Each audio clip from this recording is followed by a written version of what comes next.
KWYO Sheridan. Make 2025 the year you try something new. Sheridan College's community interest classes are perfect for jumpstarting your New Year's resolutions and a new hobby. Explore topics like artificial intelligence, fly fishing, seed starting, and more. Want to learn marketing or sketch architecture? Classes start January 21st and registration is open now. Visit sheridan.edu/community to sign up or call 675-0115. Make this your year of learning with Sheridan College.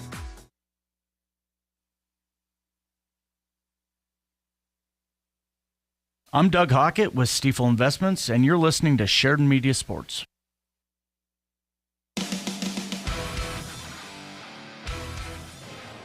Good morning, basketball fans. Live from Sheridan High School, I'm Aaron Lagaki. Lady Broncs getting set to take on the Cheyenne Central Lady Indians. Cheyenne made the trip up to Gillette last night. They played Campbell County, and they blew Campbell County out by a score of 73-46, running their record to 10-1 on the season. And, of course, that game last night was a conference game, so Cheyenne Central moves to 1-0 in conference on the season. Meanwhile, last night, right here at the Sheridan High School gym, your Lady Broncs fell to Cheyenne East 40-27. First loss of the year for the Lady Broncs. It was a hard-fought game. The Lady Broncs just couldn't get the offense going in the second half. They had a 3-point lead going into halftime, the Lady Broncs did. But in the second half, East just took over a little bit more. Teams are comparable, but Sheridan just didn't have enough down the stretch to come back after they fell down to East, and they wind up losing by 7, 40-47. Again, that was the Lady Broncs' first loss on the season. This, again, is a conference game versus Cheyenne Central, and as I mentioned last night, if you were listening to the broadcast, this is a big weekend for the Lady Broncs, as well as for Cheyenne Central and Cheyenne East and Campbell County. We expect those four teams to kind of be the best teams in the state, be the pick of the litter, the teams that maybe have a shot at competing for a state title, but they obviously hadn't played each other early in the season as they were playing all non-conference opponents, so we wanted to see how everything worked out between those four teams and see if maybe we could eliminate one of those teams from the state final conversation, or if one of the teams would really stand out. And based on the scores, you would say Sheridan and East were, relatively comparable. Meanwhile, Central just took it to Campbell after that long road trip. And so, one game doesn't mean anything by any means. All these teams are going to have to play each other a second time this year, so we don't know exactly what's going to happen, but it will be fun to see Cheyenne Central and Sheridan play today and see what the matchups look like. Just how good is this Cheyenne Central team? Is Sheridan able to slow them down and compete with them? Because as we look at Cheyenne Central, they are super athletic. They've got some size, and a lot of what I'm saying is based on last year, because they do return some girls from last year, and then looking at the stats from earlier this season. And they're such an athletic team. They get out in transition. They try to force a ton of turnovers. But I don't remember them being an incredibly skilled team. I don't remember them shooting really well. I don't remember them handling the ball well. And then I look over to the statistics this year, and Cheyenne Central can score the ball. They're second in scoring in the state. They're averaging almost 55 points a game, and a lot of those points are coming in transition. They're number one in assists, meaning they pass the ball very well, leading to easy buckets. But, on the other hand, talking about their skill, they only shoot 23% from the three-point line. So that's one little indication. They also only shoot 48% from the free throw line. So their points are going to have to come near the basket unless they just have a great shooting night. But generally speaking, they're going to have to score in close. And they do that by using their athleticism on the defensive end and creating turnovers. They also have the ability to attack the glass and get easy points off of offensive rebounds. Again, I remember them playing really tough, being a physical team, high ball pressure, so we'll see if the Lady Broncs can handle the ball better than they did last night against Cheyenne East. Too many turnovers from the Lady Broncs. I'm not expecting this necessarily to be an ugly game, but I don't think it's going to be a pretty game. I don't think, from what we've seen from Sheridan in the early going, what we know about Central and what we're assuming about Central, I think we're going to have a high turnover game, probably a little bit ugly, some intense defense on both sides. But I would expect this to be relatively low scoring. The game last night was 40-47 between Sheridan and East. I wouldn't be surprised if there was a similar score here tonight, although who knows, maybe I'm going to be really wrong because Campbell plays a high-pressure defense and Cheyenne Central put up 73 points on them last night. So we're in for a show, and maybe most important, this is another conference game, and you're putting yourself behind the 8 ball if you go 0-2, especially at home. And the Lady Broncs lost last night, 0-1 in conference. You don't want to go down 0-2 in conference against Easton Central and then have to go down to Easton Central in 3 weeks and play both of those teams on their home floor, already being 0-2 in conference. Lady Broncs, it's certainly not a must-win, but you feel a little added pressure losing that first conference game. Sheridan's still going to have to play Campbell in conference games later this season, and so all of those games are going to be super important. You know, you've got to win 75% of them if you want to have a shot at getting that number 1 overall seed. So we will find out how the Lady Broncs do. Both coaches giving their final instructions to each bench as the SHS pep band plays from the East Grandstands. Coach Sullivan breaks his huddle first. Coach Zane Lindsay going over the final instructions with Cheyenne Central with just a couple seconds left on the pregame clock. And then we will break for the national anthem and come back with your starting lineups. Last night we had a couple national anthems sung by some of the Sheridan High School students, and I'm sure we'll get that again this morning. But should be a fun matchup, 8-1 Sheridan versus 10-1 Central. The boys will tip off about 1 o'clock here today if this game does not go into overtime, so keep it tuned here. A reminder, you can stream this, so you can get the audio and the video. Obviously, if you're listening to this, you know how to get the audio. If you'd like the video accompanying it, go to SheridanMedia.com's homepage, and you can scroll down, find that game, click on it, and Sheridan Media staff does a really good job of filming it. And you get the score there, and you can listen along and watch the game as well. So we are going to break for the national anthem. You're listening to Lady Bronc Basketball on 1410 KWYO and 106.9 FM. KWYO Sheridan. If you have employees coming to stay for an extended time in Sheridan, make them feel at home with a room at the Candlewood Suites. These extended stay rooms feature fully equipped kitchens, including a microwave, full-sized refrigerator, dishwasher, stovetop, even pots and pans, and free guest laundry. Did I mention the outstanding view of the Bighorns? Book your reservation with the Candlewood Suites and relax knowing they'll have more than just a room.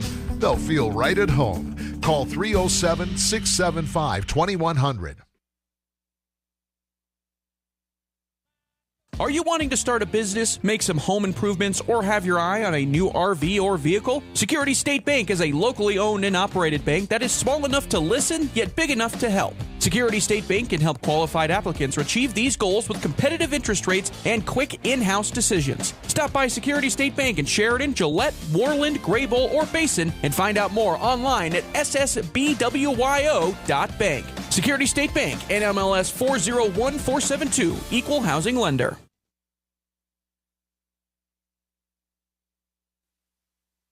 This is Kent Sherwood with Sheridan Physical Therapy, and you're listening to Sheridan Media Sports.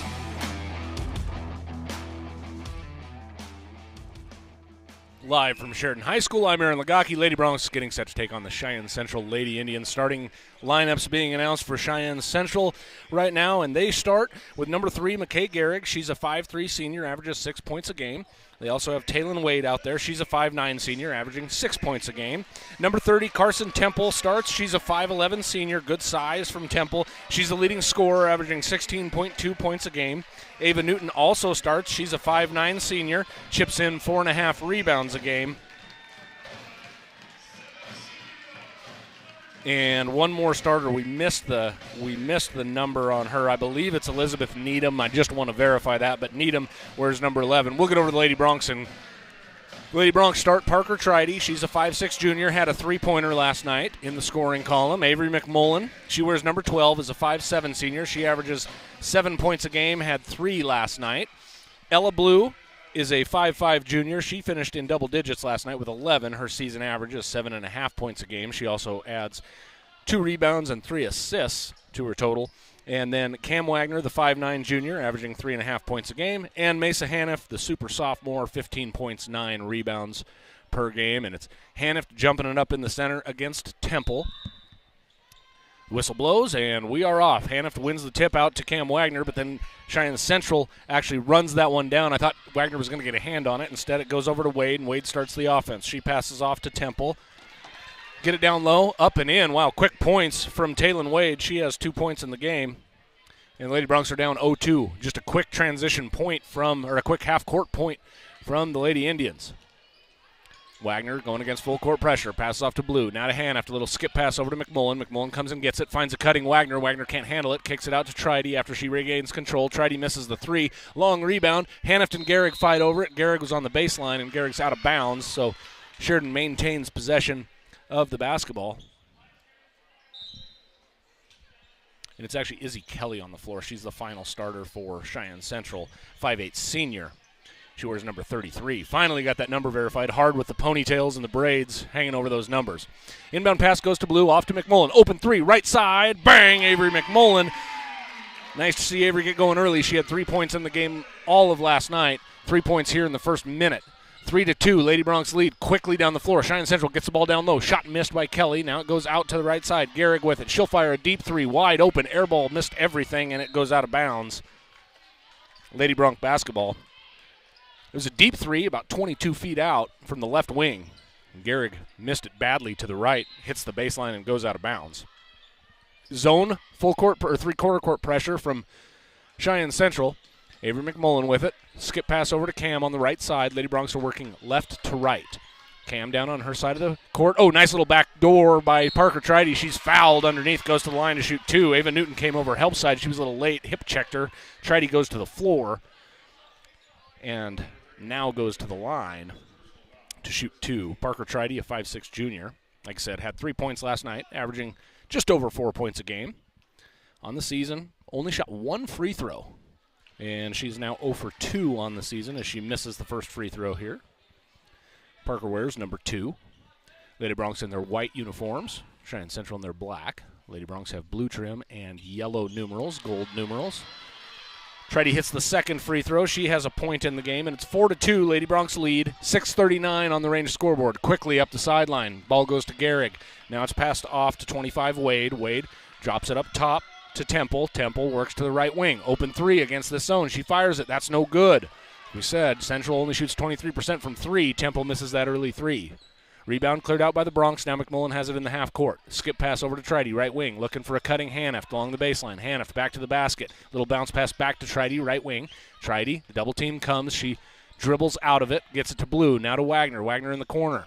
Wagner tries to split a double team, lost the ball. Blue runs it down, fires a little mid-range jumper and hits it. Ella Blue, good shot. She has 2 points in the game. Ella had 11 last night against East. Cheyenne Central moves quickly, but now they throw it away. They're in the half court already. It's knocked out of bounds, last touched by Ava Newton. So turnover by Central. Boy, Sheridan's got to be really good. We talk about transition on offense all the time. As Cheyenne Central makes 3 substitutions, they bring in Elise Newton, Elizabeth Needham, and one more player. We'll catch the number here when she turns around. That's Sammy Schaefer on the floor. Lady Broncs stay with their starters. Ella Blue gets the inbound, passes off to Mesa. Mesa drives into the paint. Hanift up off the glass. Can't get it to go. There was contact, no call. Missed that layup, and now Central quickly the other way. They throw it away. Ball's bouncing around. Ella Blue runs it down. Blue back the other way. Lady Broncs in transition. Blue stops. Mid-range jumper from the paint. Good, Ella Blue.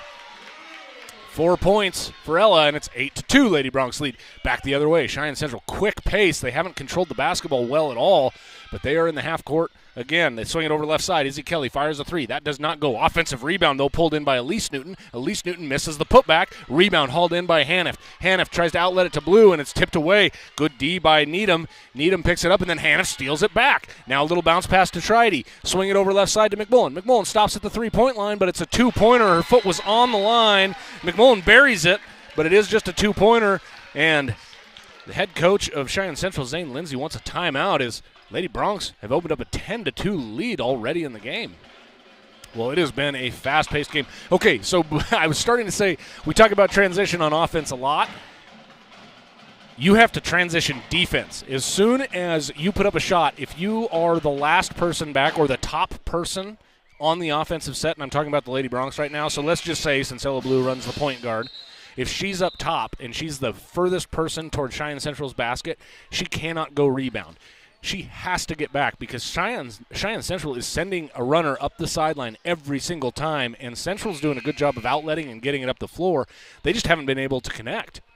I mean, they're beating Sheridan down the floor, but then they're turning it over or they're missing shots. Sheridan must do a good job of getting back on defense, or this 10-2 lead will diminish right away. And Hannah steals the ball out of the timeout. Hannah to the elbow, picks up her dribble, step through, she walked. It's a good call. Hannah stopped at the elbow and then picked up her pivot foot as she was trying to get to the basket. So turnover by the sophomore. Great defense by the sophomore in this. She's the top of this 1-3-1 extended zone press. It's three-quarter court. Central gets it across half court. That's Wade. Pass it off to Kelly. Kelly down the floor. Fires up a shot. She's fouled. Shot up and goes. And it's actually Carson Temple. Are they going to count it? The referee says count it. So Carson Temple gets her first 2 points. Temple, a 5'11 senior. And Temple's at the line on the season. Carson Temple, leading scorer for the Lady Indians, 16.2 points a game as she hits that free throw. Has 3 points in the game, and it's 10-5. Lady Bronx lead. Aaron Newton checks into the game. Cam Wagner out. Pass goes to Hannah. Now Tridy across half court. Double team comes. She kicks it off to Newton. Newton didn't go get it. It's knocked out of bounds by Wade. Boy, against the Central team, you must go to the basketball. Every time it's passed, you have to take a couple steps toward the basketball. Otherwise, Central's going to jump in these passing lanes. 10-5 in the half court. Lady Bronx have it. It's Newton right wing. Newton left-hand dribble. Gets to the paint. Bounce pass out to Hannah, top of the key. Looking down low. Chase. Chase fires up a shot. Partially blocked by Needham. And Cheyenne Central comes away with it. Up the sideline quickly. They get it up the right side. Into the paint. Fires up a shot. No good. Carson Temple fouled. She's going to go back to the line to shoot 2. Coach Sullivan not happy with the officiating right there. Didn't think that was a foul. He said, we're getting back. Temple's at the line. 2 free throws upcoming. She just hit 1 for 1. Hits that one. She's 2 for 2 in the early going. On the season, Temple is a 52% free throw shooter. She had 50 attempts before her last 2 shots. Shot up and it does not go. She missed it. Offensive board goes to Cheyenne Central. Shot up. No good. That one's missed. Long rebound cleared out by Tridy. Izzy Kelly missed the 3. Pass off to Newton. Newton. Looking right, looking for Chase. Wide open 3. They backed off her. She'll take it. That does not go. Kaylee Chase battling for the offensive board. She knocked it along the sideline, and then Newton gives chase and catches it while standing out of bounds. So the long rebound goes the way of Cheyenne Central as the ball goes out of bounds, and it's 10-6. Lady Bronx trail. Ella Blue over at the scorer's table. She's going to check in at the next dead ball. Central trying to pass it through this trapping zone. McMullen with a steal. McMullen down to the low block. Dribbled it off of her foot. Good transition defense by Central, and now on transition offense. Up the sideline, Kelly goes. Gets the ball. A little give and go. Nice little pass underneath. Couldn't be handled. Instead, Wade runs it down, and she walked. So a turnover by Central. A lot of turnovers by Central in this early going. But, man, I'm impressed with – I mean, they are athletic. They get up and down the floor. They do a good job getting back on defense, and they have good size. I mean, they definitely, man for man, they outsize the Lady Bronx. Long arms, it's active. Blue picks it up in the full court pressure. Pass off to Newton. She's across half court. Double team starting to come, and Newton dribbles. Oh, Newton actually got pushed by Taylon Wade. Second foul on Central here in the first quarter. So sideline out of bounds play for the Lady Bronx. McMullen inbounding. She's joined by Newton, Blue, Hanneft, and Chase on the floor. Chase is subbed in, the 5'10 senior. Where's number 45? Inbound pass goes to Blue, working against a zone. It's a 1-2-2 zone. Pass goes to Newton at the high post, and she's fouled. Reach-in foul by Carson Temple. Newton just got clear on that high post, caught the entry pass from the right wing. And McMullen inbounds now after the foul to Kaylee Chase. Kaylee Chase throws it away. It was picked off by Kelly. Kelly up the left sideline working against Newton. Nice little crossover dribble. Fires up a shot. Can't get that one to go. Miss. Offensive rebound. Cheyenne Central. Avery McMullen tries pulling down the board, and McMullen is – they don't call – actually, the ball goes out of bounds, so they point the way of Cheyenne Central. Central gets possession. McMullen checks out. Chase checks out. So it's Hanneft, Newton, Tridy, Wagner, and Blue on the floor for the Lady Bronx.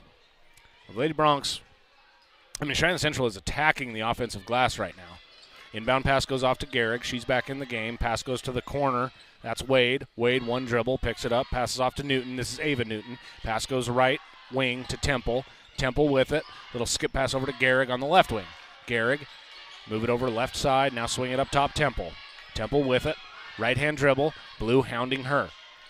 Little handoff goes off to Newton. That's Ava Newton. Now out to Garrick. The 5'3" senior with it, guarded by Tridy. Pass goes left side. That's Needham. Needham works inside, and they call a foul on Ella Blue. She can't believe it. Both palms up in the air. She said it's all ball. Doesn't matter. Ava Newton's. She's over there talking to Sullivan. Sullivan said go straight up. Blue says, I got all ball. Sullivan's saying, don't get in foul trouble, Ella. You're a starting point guard. 2.5 minutes to go. Lady Broncs lead 10-6. It's Ava Newton at the line. Has only attempted 4 free throws coming into the weekend. She hits the first one. So now make her free throw percentage 60%. She's now 3 of 5 on the season, pending what happened last night against Campbell County. We do not have the statistics from last night's game for the Lady Indians. And it's 10-7. Newton's second free throw is up, and it does not go. Misses off the front iron. Cam Wagner hauls in the rebound. She's immediately guarded by Cheyenne Central in this full court pressure. Blue tries to split a double team with the dribble, lost it, picks it back up, fires it to Tridy. Tridy in the half court now, tries to cross over dribble, lost it for a sec, gets it back to Blue. Blue into the paint, nice little dump off pass to Haniff. Haniff fouled, laying in. Assist goes to Ella Blue. Well, Blue's had a nice first quarter. She has 4 points, has run the point well, played good defense, and had a great assist right there to Mesa Haniff. Haniff lays it in, and now it's a 5-point lead for the Lady Broncs. And Elise Newton checks into the game for Ava Newton, and Taylon Wade checks out. Temple back into the game. Hanift, Tridy, Blue, Wagner, and Newton on the floor for the Lady Broncs. 5-point lead, Hanift at the line. Hanift, free throws up, and it goes. So Mesa hits that free throw. She has 3 points in the game, and it's Central basketball. Lady Broncs want to show pressure, but they just blow by the pressure, get it to Gehrig in the corner. Gehrig in the half court, passes off to Needham. Needham outside. Three's fired. That is long, no good by Temple, and the rebound cleared out by the Lady Broncs. Blue with it, passes off to Newton. Newton, right-hand dribble, now a little crossover, hands it off to Blue. Man-to-man from Cheyenne Central. They've showed a lot of zone. They're man-to-man right now. It's Kelly guarding Blue. Pass goes off to Tridy, right wing. Tridy looks to the bench as a set play is coming from head coach Ryan Sullivan. Tridy, round the back dribble, left, now goes right to Wagner on the right wing. Wagner, ball over her head, fakes a pass, dribbles twice. Wants Parker Tridy to come get it. Parker comes late. Ball almost stolen by Gehrig. Newton did a nice job hanging on to that ball and then threw it away. She was looking for Haniff, threw it too high off of the fingertips of Haniff and out of bounds. More substitutions for Cheyenne Central, and not surprising, Cheyenne Central uses their bench and quick substitutions. I mean, with the pace at which they play, where they just always try to go from defense to offense as quickly as possible, you're going to get winded. Going to need quick substitutions. Pass goes off left in the half court to Kelly. Kelly looking inside, gets it to Wade. She missed the shot. Rebound hauled in by Wagner. Wagner being very strong with the ball. Central all over her, and Wagner goes to the line to shoot free throws. It's the 5th team foul on Central.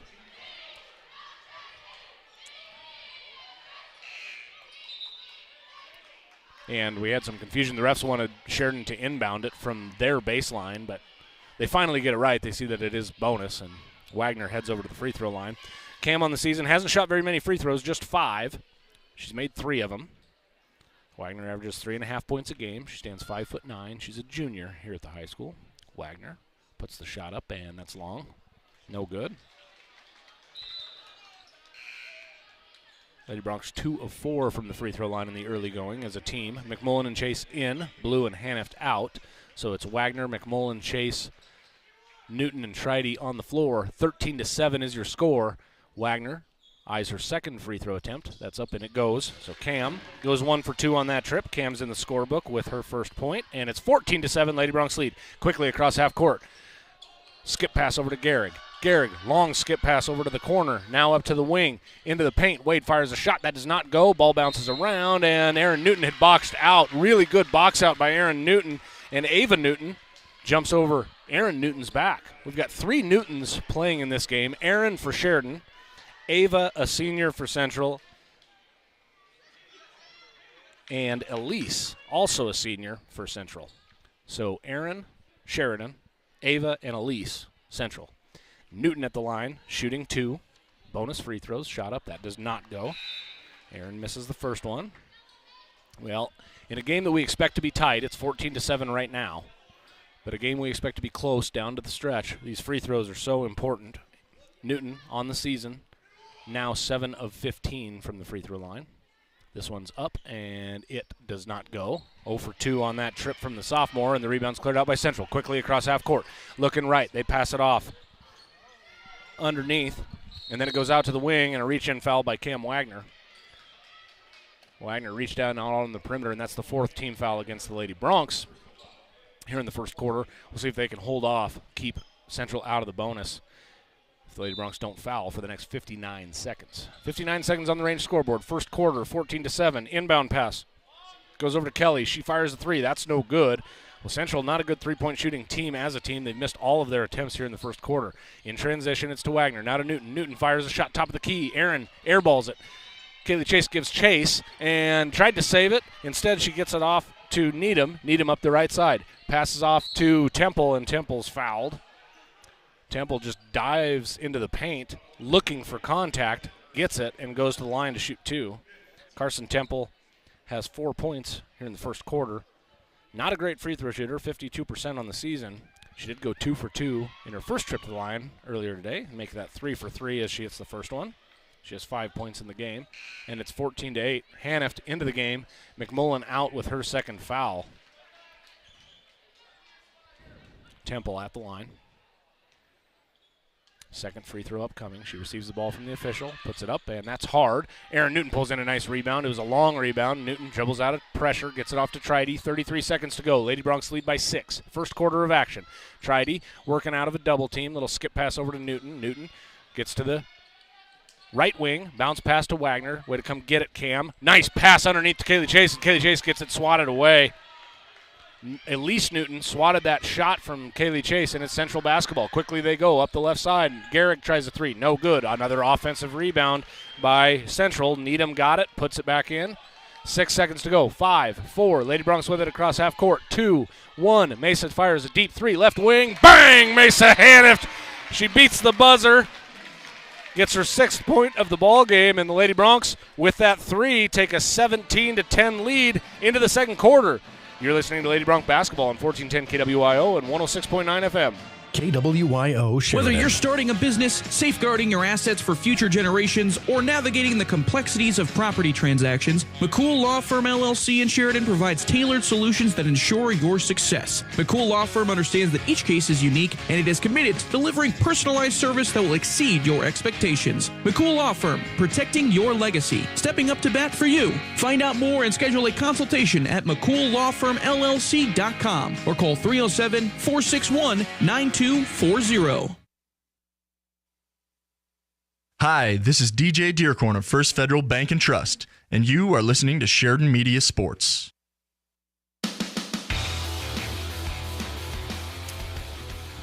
Live from Sheridan High School, Lady Broncs lead 17-10 on a closing 3 with 1 second on the clock. Mesa Haneft put that one up as the buzzer sounded. It went through the hoop, and Haneft has 6 points. Hasn't shot a ton of threes on the season. That was just her 15th attempt, but she's shooting 43% from the floor.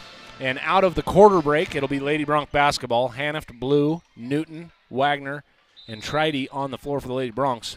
Lady Broncs lead by 7. Central comes out in a zone. It's a 2-3 zone. They don't extend it very high this time. Pass goes off to Tridy, right wing. Lob pass over to Haneft, almost lost it, gets it back, fires to Blue. Blue will fire a 3, left wing, airballed. Tridy, good save, and Haneft runs it down as Tridy leaped in the air and batted it back into play. It goes to Wagner. She fires a 3. That's no good. Long rebound. Cleared out by Kelly. Kelly quickly up the floor, looking for Temple. Stolen away by the Broncs. Haneft got a hand on it. Blue comes away with it, and Ella starts the offense for the Lady Broncs. She gets a screen in the full court from Newton, and Ella runs up right-hand side. Passes it off to Wagner. She's in the right-hand corner, guarded by Wade. Swing it way up to Haneft on the left wing. That's about where she hit the shot from. And then Haneft gets it down to Newton. Aaron tries a little shot from down low and missed it. Oh, she had a good look at it, and then Newton steals the ball. Wagner dives on it, gets it to Haneft. Haneft working through a double team, passes it out to Newton. Newton's along the sideline, has to throw it back in. Ball's loose on the floor. Girls dive all over the court. Ball's loose. Finally, Central comes up with it. Needham with it, passes off right side, Temple, swing it over left side, Wade. Wade, a couple dribbles, now to Temple, top of the key, guarded by Haneft. Temple looking inside. Oh, good pass from Temple to Wade. Wade fires a shot, wild shot, no good. Wagner rips in the rebound, and Wagner gets hit in the eye. She's crying right now. She got hit or she's laughing, I guess. Looks like she's crying, but she got smacked in the side of the head by Taylon Wade. Cam winking that left eye. And Avery McMullen checks in as Cam's having a little trouble seeing right now. She got poked in the eye, hitting the forehead, and I can't tell if she's laughing or crying, kind of doing a combination of both. Looks like more smiles than anything. And it's Lady Bronc basketball after the foul against actually Needham. They whistled Needham for that foul. Newton with it. Newton throws it away. Boy, she had Avery McMullen right there, and actually, wow, they missed one. They said it's off of Cheyenne Central. So Sheridan very fortunate on that call. They said Cheyenne Central touched it last. McMullen a little bounce pass on the inbound play to Blue, and Blue sets the offense against the zone. Pass goes out to Tridy. Tridy's on the right wing. Tridy moves it to Newton. Swing it over left side to Blue. Blue, a little jab step. Skip pass over to Newton. Newton right wing. Newton looking inside for Haniff. Nothing there. Gets it off to Tridy. Tridy a little bounce pass to the high post. That's Blue. Blue back to the basket. Swing it over to McMullen. Open three. Left corner. No good. Long. And Haniff runs down the long rebound. Newton got a hand in it, and Haniff runs it down. High pressure defense from Central. Bounce pass goes out to Blue, and Blue resets the offense. Good decision by Ella just to set it. Passes over left to Tridy. Now back to Blue. Now to McMullen. 17-10, Lady Bronx lead. Long possession for them after the offensive rebound. Pass goes down to Haniff, and she's fouled from behind. Reach-in foul by Elizabeth Needham. Her second foul, second in a row. She's the one that smacked Cam Wagner in the head. 2-3 zone. Inbounds pass goes to Haniff. Open three, top of the key. Shots blocked. Central goes for the rebound, and Haniff runs her over. Haniff was going for the ball on the block that was put up in the air. Haniff was 19 feet from the hoop, fired the shot. It was blocked, and the ball was coming down 10 feet from the hoop. So Haniff charged after the ball, but Ava Newton got a hand on the ball first, and Haniff raked across both of her arms and sent her to the floor. So Haniff picks up her first foul, and it's Central basketball. 17-10. Neither team has scored here in the second quarter. We're 2 minutes in. Travel on the other end, no call, up and in for Elizabeth Needham. She has 4 points in the game.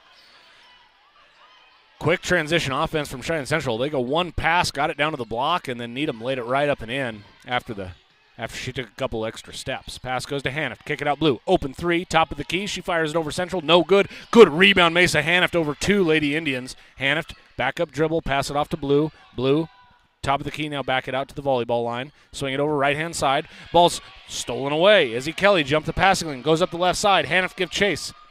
Kelly lays it up and in. Her first points in the game, and it's 17-14. The Lady Broncs have to be careful passing it around the perimeter. That's how Cheyenne Central scores. They steal those passing lanes and run out in transition. And Lady Broncs break pressure. They get the ball up to Tridy in the half court. She dumps it off to Blue. Blue walked, no call. Blue gets into the paint, fires a shot, little left-hand runner, and she got it to go. And Ella Blue is feeling it from the floor, shooting a high percentage so far in the game. 6 points for Ella, 19-14. Pass goes off to the left. It's Kelly, left-hand dribble, kick it out top. Temple into the paint, fires a shot off the glass. That does not go. Rebound pulled in by Avery McMullen. She skied for that one as Temple bricked that one off the glass. They hand it off to Blue, and Blue starts the offense. Blue dribbling right-handed, threw it away. Ball's knocked up on the sideline. Pass goes off to, or rather Wade. Wade's the one that stole it. She's on the floor. Ball's knocked away by Blue. Oh, Blue picks it up, and Coach Sullivan calls a timeout as Blue had possession but was laying on the floor. He didn't want to jump ball to go to Cheyenne Central, and the Lady Broncs just have to do a better job passing on the perimeter. And I won't put that one completely on Ella Blue. So I mentioned it early in the game.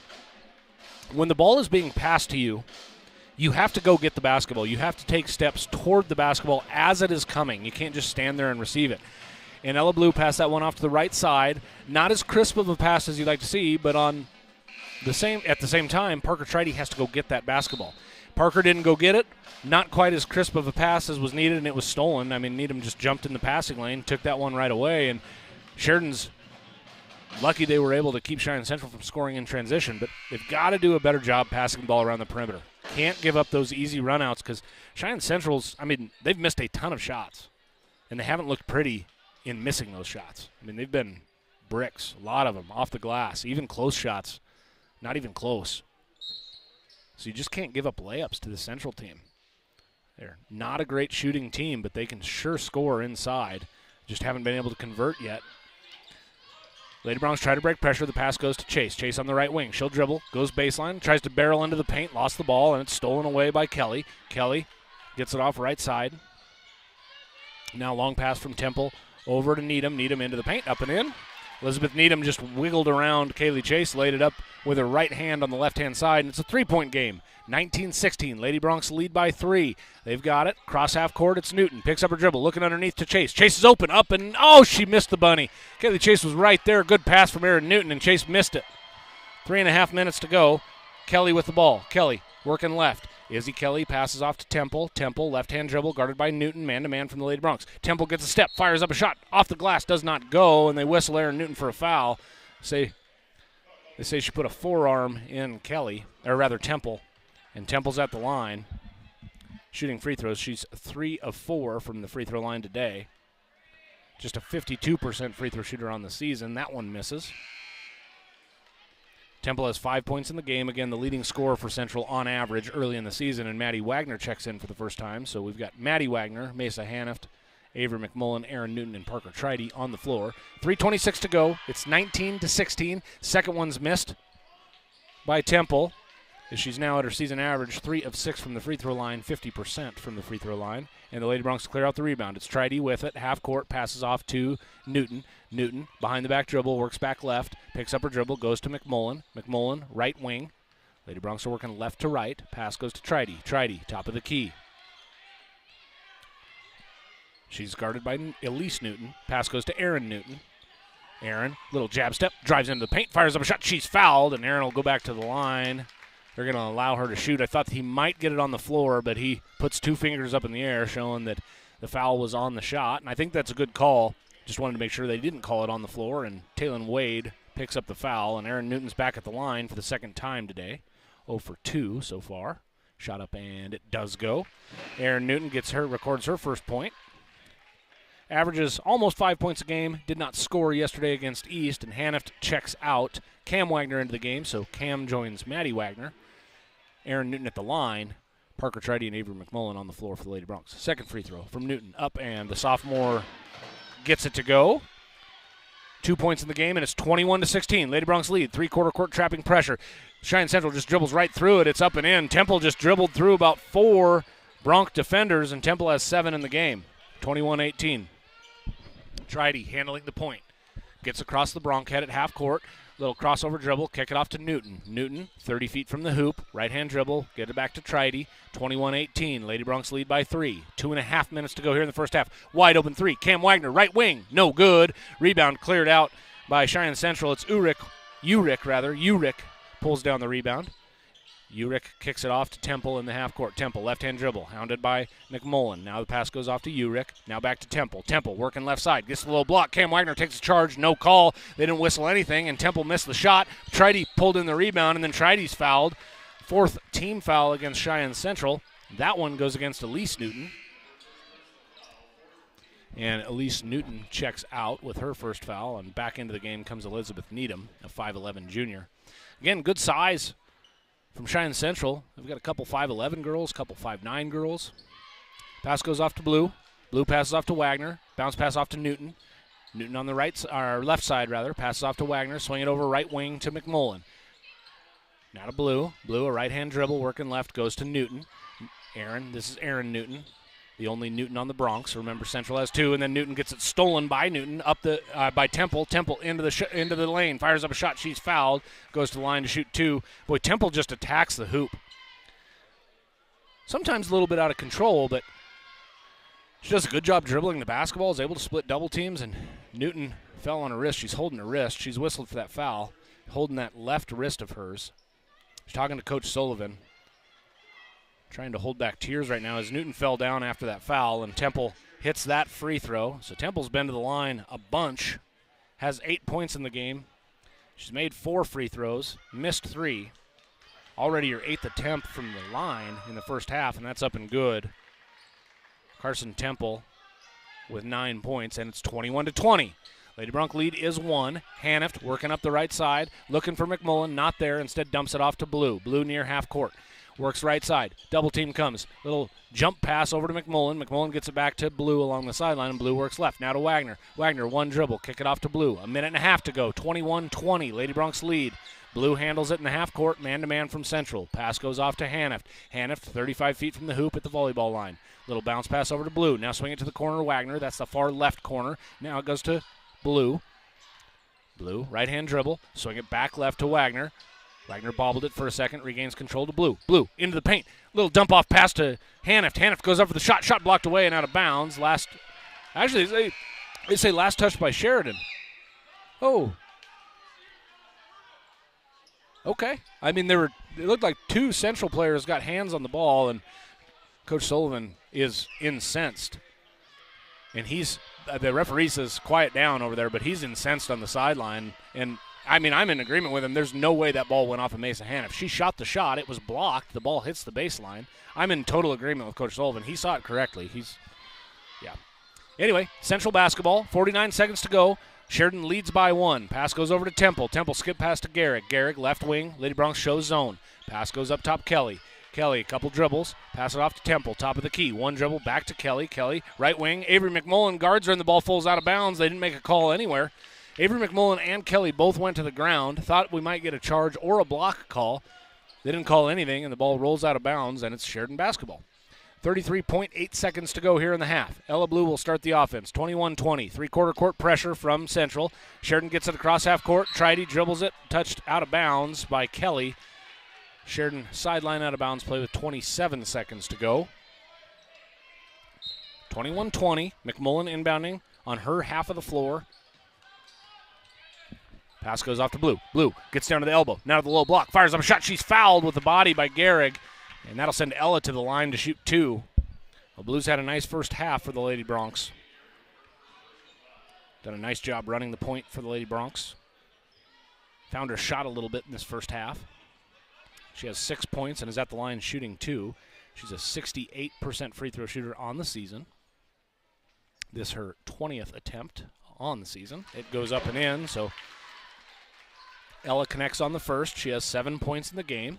Leads all Lady Broncs right now in scoring. 23 seconds to go.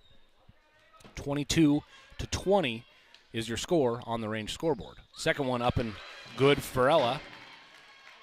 She has 8 points, and it's a 3-point lead for the Lady Broncs. Quickly the other way, Temple streaks up the right side, kicks it off to Garrick. Garrick fakes a shot, gets to the elbow, throws a pass on the ground, and Tridy comes up with it to Blue, and then Blue threw it away. She was looking for McMullen. McMullen was not looking, and Central comes away with it. 8 seconds. They get it over to Kelly. Kelly fires a 3, left side. That goes. Izzy Kelly hits a 3, and 2 seconds. 1. I don't think Sheridan's going to get a shot off. Avery McMullen will throw a baseball pass down the court, but it falls harmlessly short. And it's 23-23 at half. We're tied in a fast-paced physical game. Fast-paced and yet not a lot of scoring. We will hear from some of our sponsors, come back with a halftime show, get you updated on all the halftime scores for the Lady Broncs and the Lady Indians. You're listening to Lady Bronc Basketball on 1410 KWIO and 106.9 FM. KWYO Sheridan. No shirt, no shoes, no problem. Online banking is fast and convenient with Sheridan Community Federal Credit Union. If you have a smartphone, you can do your banking from anywhere, including remote deposit. Just take a picture of your check and send it. It's that easy. And you'll instantly have access to the first $200 available and the rest shortly thereafter. Yep, banking is that easy with remote deposit at Sheridan Community Federal Credit Union. Member NCUA, Equal Housing Lender. A-Plus Plumbers can install, remove, fix, plumb, clean, ream, put in, take out, redo, undo, and make new any of your plumbing needs. Jack and the team have experience in quality workmanship that you are wanting. If their plumbing prowess were to receive a grade, it would be A+. That's why it's in their name. A-Plus Plumbers is number 1 in the number 2 business, and you can reach them at 672-9454. That is 307 Ork Willie. Call them today.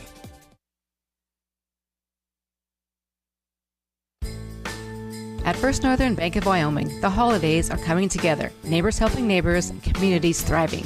Hi, this is Magic Mount, and this Christmas we're grateful for the trust you've placed in us all year long. Thank you for letting us be a part of your story.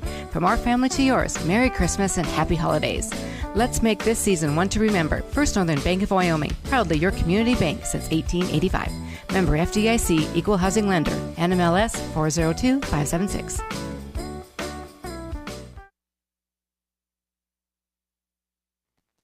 You save, we give. Hi, this is Taylor with First Northern Bank of Wyoming. I'm sure you've heard about our Roundup program by now, but did you know so far this year we've matched over $15,000 that we've donated to local nonprofits in our communities? If you haven't enrolled, stop by and see us at 29 North Gould Street to learn more and enroll today. You save, we give. It's a win for you and for the community. First Northern Bank of Wyoming, investing in Wyoming communities since 1885. Member FDIC, Equal Housing Lender.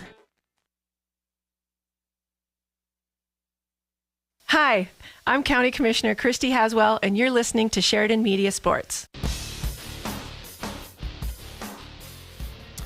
Live from Sheridan High School, we're at halftime. Lady Broncs are tied with the Cheyenne Central Lady Indians, 23-23. The Lady Broncs led by 7 at the end of quarter 1. Cheyenne Central made a little mini run there in the second quarter and ties this thing up 23-23. And I mean, the game is pretty much what we expected. There's been several turnovers. It's been a faster-paced game than I expected. I expected it to be fast-paced. I didn't realize how quickly Cheyenne Central gets out in transition, and Sheridan has tried to match that in transition, trying to get some easy buckets. And you would think, as quickly as this game is being played from a tempo standpoint, that we would have, a 33-33 game. Instead, it's 23-23 as neither team has shot particularly well, and the turnovers have taken a toll on both sides, where you just limit those possessions and you're unable to get looks at the basket and score multiple points because you're turning it over to the other team. The good news is both teams are turning it over a lot, and that's why neither team has run away with anything. Sheridan, I will say, from a defensive rebounding standpoint, they had a couple stretches there where they just gave up way too many opportunities to Cheyenne Central, and Cheyenne Central did not capitalize on those opportunities when they would get offensive rebounds, but it is something to look for in the second half. If Sheridan's unable to box out and secure rebounds, I mean, as many decent looks as Central is getting at the hoop, you would think just by sheer volume, they're going to wind up getting some extra points that maybe they shouldn't if the Lady Broncs don't correct those stretches of failure to box out. And the boys are on the floor warming up. Again, we're a 23-23 game. Lady Broncs tied with the Lady Indians. The boys, the Broncs, this game will come up in about 45-50 minutes. The opening tip will. Actually, a little bit longer than that. Let's call it about 50-55 minutes. The Bronc game will tip here at home. Broncs ran the record 9-0 yesterday, defeating East in a well-played game by the Broncs. I don't think East is as strong as they have been in the last several years, but still not a bad team by any means, and Sheridan did what they should do with an inferior team, and they defeated them, blowing them out in the fourth quarter, and now they look to do the same to this Cheyenne Central team. Cheyenne Central got blown out last night, 81-50 by Campbell County, and Cheyenne Central is now 5-6. Central is the defending state champions, but they lost pretty much all of their minutes from the floor last year. Very little experience from this team coming into the season, even though they are senior heavy.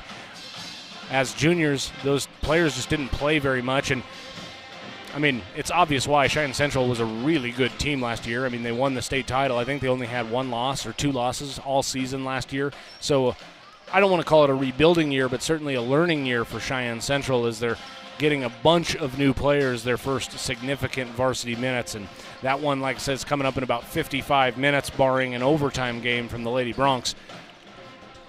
And the Lady Broncs are tied 23-23. Run down the scoring for your Lady Broncs. In the first half, they were led by Ella Blue. She finished with 8. Mesa Hanift had 6. And Avery McMullen had 5, including 1 3-pointer.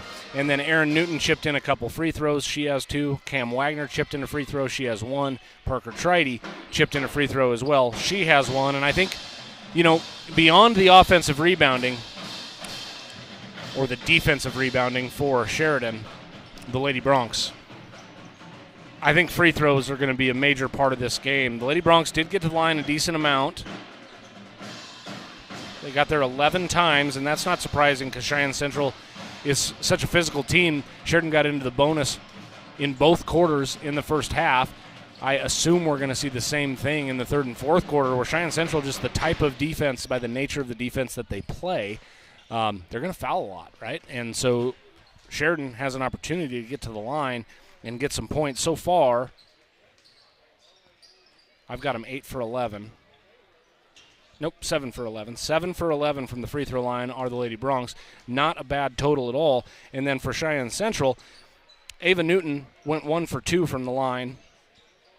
And Carson Temple had the most free throw attempts. She's the only other Lady Indian that attempted any free throws. She made 5 of them, missed 3. She went 5 of 8 from the free throw line. So free throws darn near even between the two teams.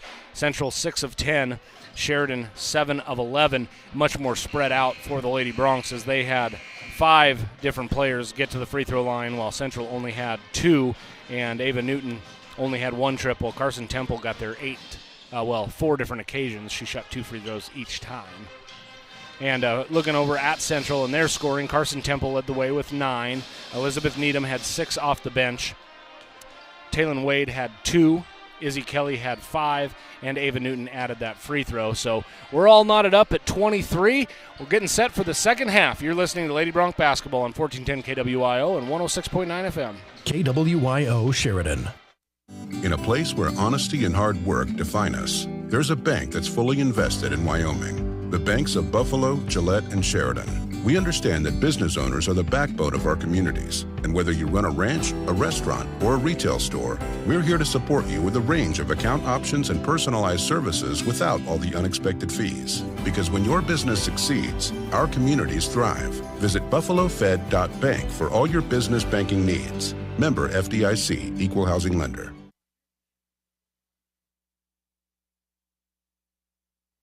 Wyoming Corporate Office is the trusted business choice behind thousands of businesses. Whether it's business formation, payroll, corporate paperwork, mail scanning service, or small business phone service, Wyoming Corporate Office powers over 100,000 businesses worldwide and locally. This makes Wyoming Corporate Office the state's largest business-to-business service provider, located right here in Sheridan, Wyoming. If you're drowning in corporate paperwork looking for someone with an unmatched experience that cares and wants to be your partner in making your business successful, trust that Wyoming Corporate Office can help you focus on what makes your business tick. Learn more today by visiting wyomingcorporateoffice.com. Have you been in to see Sheridan YO Sports Cards yet? It's the spot to get your hands on incredible sports cards and memorabilia. Sheridan's premier spot for buying cards. All major sports cards including fighting, wrestling, Pokemon, and even racing. These guys have hobby boxes for the serious collectors and packs for those getting started. Graded slabs from PSA, SGC, and if you have a big card to grade, talk to the guys to have your card submitted to PSA. Family friendly and located inside Sheridan Stationery Books and Gifts, 535 North Main, open 7 days a week. This is Dr. Dana Leroy with Leroy Family Dental, and you're listening to Sheridan Media Sports.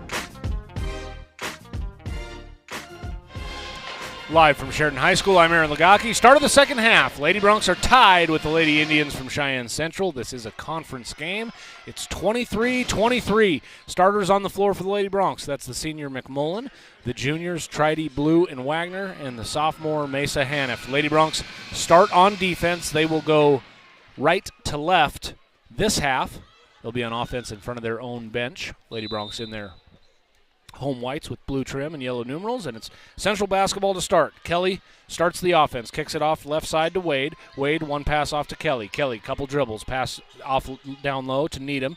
Needham loses the ball. Ball's loose. Kelly comes up with it, pass off to the left side. That's Wade. Wade passes it off to the corner. Newton, that's Ava Newton. She passes off to a cutting Kelly.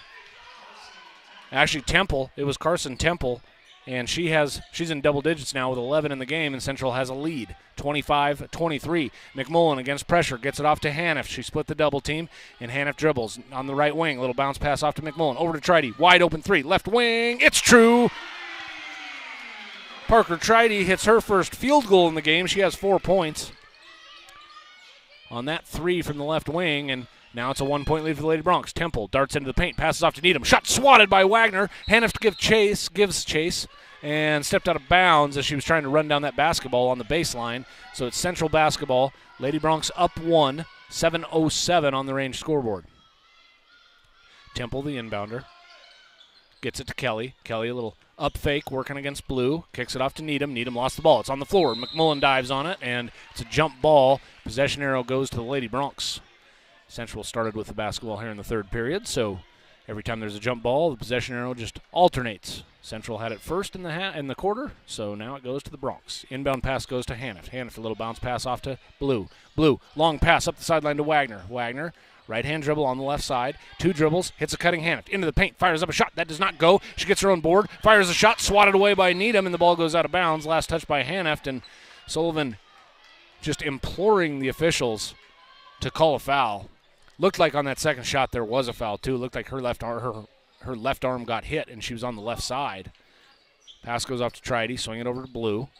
Blue working against this zone. It's a 2-3 zone.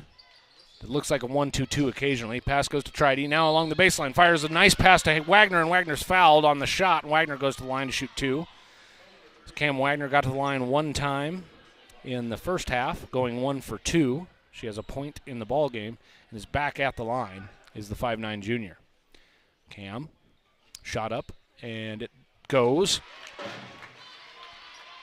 Well, I do think it's going to be the case. I think free throws are going to matter a lot. Rebounding and free throws might be the difference in this game. Second one is up, and it does not go for Cam, so it's a 2-point lead for the Broncs, 27-25. Rebound cleared out by Newton. That's Ava. She passes off to Wade. Wade into the paint, passes it off to Needham. Needham puts it up and in. Needham has 8 points off the bench for Cheyenne Central. She got the start here in the second half.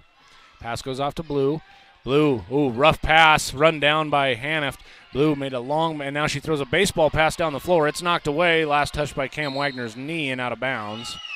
As Blue just kind of threw up a prayer there rather than try to back up and get a little better angle on that pass. Threw it up in the air, and it was tipped away by Kelly.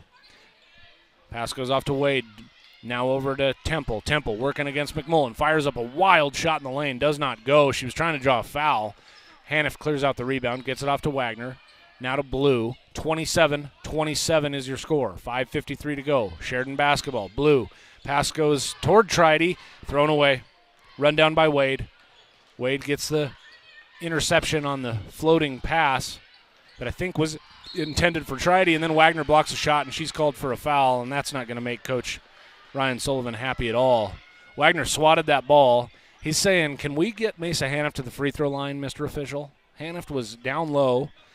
There was contact on her first shot. I would say they've been letting that one go. And then the second one, she put up just a minute ago and was hammered on the left arm and no call. And right there, Cam Wagner swats the ball cleanly and sends Needham to the line, and Needham misses the first of 2 free throws. 27-27. Needham receives the ball for her second attempt. It goes up, and that one is no good. Haniff fights for the rebound with Temple. Temple knocked it out of bounds. Sheridan basketball in a tie game. We're in the third period. 5:38 on the range scoreboard. Needham goes 0 for 2 from the free throw line on that trip. Just a 33% free throw shooter on the season. Pass goes to Tridy as Blue's out of the game. Kaylee Chase is subbed in. Haniff walked with it. No pressure or anything. Haniff just shuffled her feet out on the perimeter, and that's a turnover by the Lady Broncs. The Lady Broncs show zone pressure here in the half court. Pass goes off to Temple. Temple gets it to the corner. Now it goes over to Kelly. Swing it out to Temple. Temple right wing 3. That is no good, and we've got a foul on the floor. Not sure if it's going to go. It goes against Kaylee Chase as she just threw number 15, Elise Newton, to the floor on the box out. So foul goes against Kaylee, the senior's second foul, and it's Central inbounding. Pass goes off to Kelly. Kelly dives into the paint. Wagner swats the ball, and she is fouled. Or she fouls, rather. Cam Wagner fouls. Sends Izzy Kelly to the line. Kelly had 5 points in the first half, averages 12.5 a game. 27-27 is your score. Kelly's first trip to the free throw line today. Shot up, and that does go. She makes that one. Has 6 points in the game. 58% free throw shooter is Kelly. And remember, Central on the season, coming into the weekend, just a 48% free throw shooting team, so you would think that Sheridan has the edge there, but as I say that, Kelly hits both free throws, now has 7 points in the game, and it's a 2-point lead for Central. Inbound pass to Wagner, now back to McMullen. Now Wagner, little bounce pass over to Tridy. Tridy handles the point with Blue on the bench. Tridy working right. They want a 10-second call, and they have a timeout by head coach Ryan Sullivan. He uses the timeout to save a 10-second violation. It was close. Lady Broncs have to have that internal clock in their head. And Sullivan was worried about a 10-second violation as Tridy had picked up her dribble and was not going to cross half court. So Coach Sullivan wisely uses a timeout. Lady Broncs will have 3 left in the final 13 minutes to go in this game. We're at 5 minutes and 4 seconds on the range scoreboard. It's the third period. Cheyenne Central leads by 2, 29 to 27. Lady Broncs trying to go 1-1 in conference play. They lost last night against East, 40-47. First loss of the season for the Lady Broncs. Hard-fought game by the Lady Broncs. They just didn't have enough in the second half to pull that one out. But I think it's safe to say after last night that they at least can play with East. That doesn't mean they will necessarily beat them this year, but they're likely to see them at least a couple more times this season. Out of the timeout, Tridy handles the point, gets it off to the right side, McMullen. She's in the half court, goes to the high post. Wagner, good pass underneath to Chase. She missed a bunny.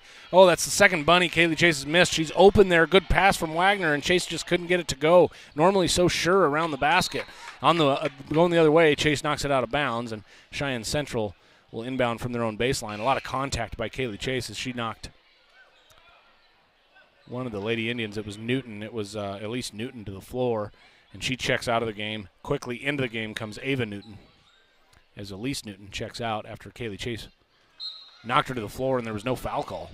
29-27. Temple inbounding. Gets it off to Kelly. Kelly streaks into the lane. Fires up a shot. That does not go. It was short. She tips it out. Long rebound. And do we have a foul on McMullen or Gehrig? They're both fighting for the basketball, and the ref blows his whistle. They get Avery McMullen working against Gehrig. They both went to the floor.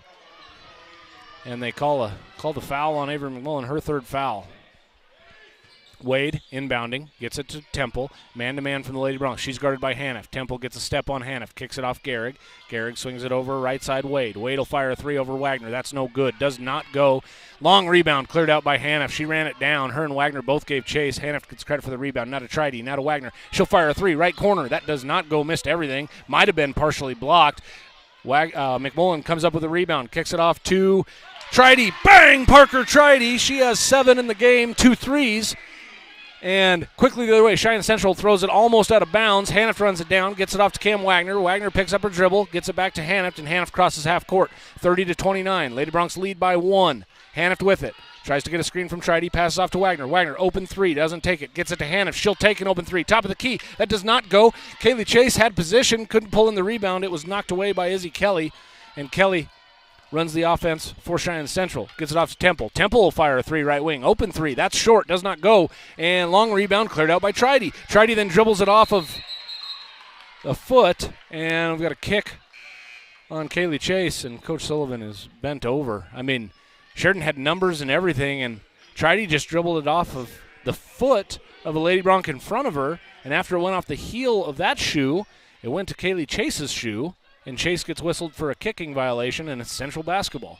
3:35 to go. Lady Broncs lead by 1. Man-to-man from the Lady Broncs. Maddie Wagner checks in, so both Wagners on the floor for the Lady Broncs. They are not related. Cam and Maddie. Cam a junior, Maddie a senior. Pass goes off. Top of the key, Temple. Temple gets a screen, works to the elbow. A little dump-off pass to Needham. She fires the shot, does not go. Good box out by Parker Tridy, and an over-the-back goes against Elise Newton. Actually, Ava Newton. I take that back. Ava. And Ava has her 4th foul, so she's out. Taylon Wade back into the game, as is Hadley Urich. And Izzy Kelly also takes a seat on the bench. Ella Blue back into the game for the Broncs. So Haniff, Tridy, Wagner, both Wagners, Cam and Maddie. Cam with the basketball, passes off to Blue. Now to Tridy, now to Ella. Blue with it, couple dribbles. Keeps her dribble. Now she picks it up at the Bronc head, goes to Tridy, across half court to Haniff, into the corner.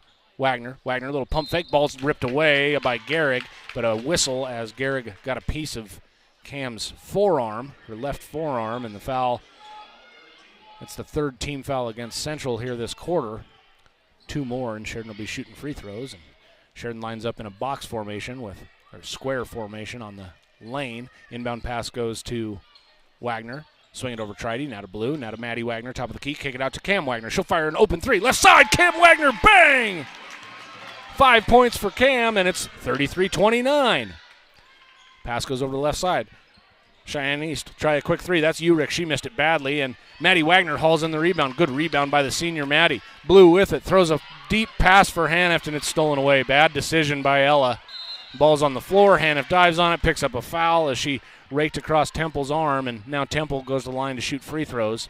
Boy, Ella has got to take care of the ball in that situation. You just got a really good rebound from Maddie Wagner. She gets it to you, and then they try to transition, but she throws a pass into double coverage. If it were football, it'd be an interception just waiting to happen. Ella had a really nice first half. Had 8 points in the first half, hasn't scored here in the second half, has a couple turnovers as Temple hits the first free throw.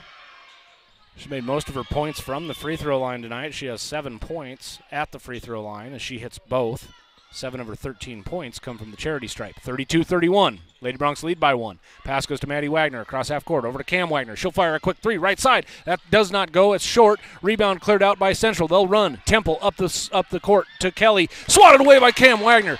Whoa, that's like the third block Cam has gotten. That one was not called a foul finally. Pass goes to Tridy. Tridy, right wing, looking for a cutting blue. Lob pass stolen away. And then Hanneft runs it down. Oh, and then Hanneft is fouled. Poor defense by Hadley Urich. She just couldn't stay with the quicker. Hanneft bodied her up, and that's the 4th team foul against Central. So Sheridan will shoot free throws after the next foul. The Lady Broncs need an inbounder. It's Cam Wagner. She walks to the baseline underneath her own hoop, fakes the pass left. Now gets it off to Hanneft on the left. Hanneft drives into the paint, fires a shot, and she's fouled by Needham. Hanneft goes to the line to shoot free throws. Hanneft only has been to the free throw line 1 time this game. She normally gets to the line a lot, but like last night, the refs are really letting them play. I do feel like today has not been as consistent as last night's game was. I was great with the refereeing last night. I thought it was very consistent. They let them play all the way around as Hanneft hits that free throw. She has 7 points in the game, her first point of the half. Mesa so far 2 for 2 from the line. McMullen back into the game, Tridy out. So it's Cam Wagner, Maddie Wagner, Mesa Hanneft, Ella Blue, and Avery McMullen in the game. Second free throw up and good. Nothing but net from the sophomore. She has 8 in the game, and it's a 3-point lead, 34-31. Pass goes to the corner in the half court. Temple. Swing it over left side, Wade. Wade will fire a shot from the elbow. No good. Ella Blue runs down the rebound. Double teamed immediately. Gets it off to Cam Wagner. Cam back to Ella. Ella up the sideline, right side. Lady Broncs going right to left. Pass goes to Wagner, left perimeter. On the wing. Dump off pass to Mesa Hanneft, and she just ran over Cheyenne Central, and we've got a charge call that goes against Hanneft. I believe that's her 3rd. I'll make 100% sure when they go to the scorers table. That is the sophomore's 3rd. Boy, Hanneft, not much she can do in that situation. She was catching the pass going into the paint. She had cut to the paint. It is Mesa's 3rd officially. And when she turned around, Cheyenne Central had also already set up their defense there and took the charge. Kelly with it in the half court, passes off to Wade. Wade, ball over her head, kicks it down to the baseline. Needham, little scoop pass off to Temple. Temple on the right wing, kick it off to Wade. Wade fakes the pass, now makes the pass to Kelly. Kelly drives baseline, and she stepped out of bounds. Sheridan basketball, another turnover by Central. Well, I'm going through my scorebook, and Central has made 1 3 in the game. You've got to be like 1 for 11, 1 for 12 from the three-point line. Just came into the game shooting just 23%, and Coach Sullivan makes several late substitutions. We'll set the floor for you in just a second. As on the floor now, Parker Tridy, Kaylee Chase, Cam Wagner, Hannah Mowry into the game for the first time, and Avery McMullen. Three-quarter court pressure being applied by the Lady Indians. Mowry with it along the sideline, throws it away. Ball's loose, and last touched by Cheyenne Central. It was Needham to touch it out of bounds. Mowry's got to use her dribble there. She's caught on the sideline, sees the double team coming. Use the dribble, kind of create a little bit of space so you get a better angle on that pass. Pass goes to McMullen, now off to, or McMullen inbounds rather, on a pass to Tridy. Goes to Cam Wagner. Cam, right-hand dribble, gets to the elbow. Little jump stop, shot up, no good. Offensive rebound, Kaylee Chase. She goes up for the shot. She's fouled, no call. Rebound, put back by Cam, and then the ball's loose. And Lady Broncs, I mean, they're doing exactly what you're supposed to do. You're supposed to be physical when you're down there in the low post and try to draw contact. And just not getting any help right now getting to the free throw line. Cheyenne Central with it. They cross half court. It's Wade. Wade passes off to Temple. Temple wants to dive into the paint. Instead, kicks it out to Needham. Needham fires a three, and she finally hits one. Needham with 11 points in the game, and we're tied up again. 34-34. Tridy running the point for the Broncs. Blue on the bench. Pass goes to Mowry. Mowry along the sideline. Mowry, tough pass, thrown away, and knocked out of bounds by Taylin Wade. Same situation there. Hannah sees the double team coming. Use a dribble, trying to kind of needs to use a dribble to create space and then make that pass. Not wait for the double team to come and then try to throw it over the double team. Pass goes off to Tridy. Tridy at the free throw line. Dribbling left. Now back to her right. Passes off McMullen, right wing. McMullen gets the screen from Chase. Chase rolls down to the low block. Fires up a shot. It's blocked by Kelly and cleared out by Needham. Needham gets it off to Kelly. Quickly up to Temple. She fires a shot. That's airballed. Shot up on the rebound by Urick, and Urick scores, and now Central has a lead. 4 seconds. 3, 2. Lady Broncs don't know it. 36-34. Lady Broncs didn't know that was the closing seconds of the third quarter. They don't get a shot up, and they go into the fourth quarter down 2, 34-36. You're listening to Lady Bronc basketball on 1410 KWYO and 106.9 FM. KWYO Sheridan. Need screen printed and embroidered items? Well, whatever you need, Kilpatrick Creations is the go-to local company for these types of items. If it's screen printed or stitched, we are the ones to help you. Give us a call first. We're here to help you and want to help you with your imprinted garment or accessory needs. We've been in the business and serving Sheridan County for over 20 years. We have the experience, talent, and selection of goods that allows us to help you promote your business, club, or event in the best, most affordable way possible. Come see Kilpatrick Creations for all your screen printed or embroidered needs. This is Dr. Michelle Meehan, and you're listening to Sheridan Media Sports.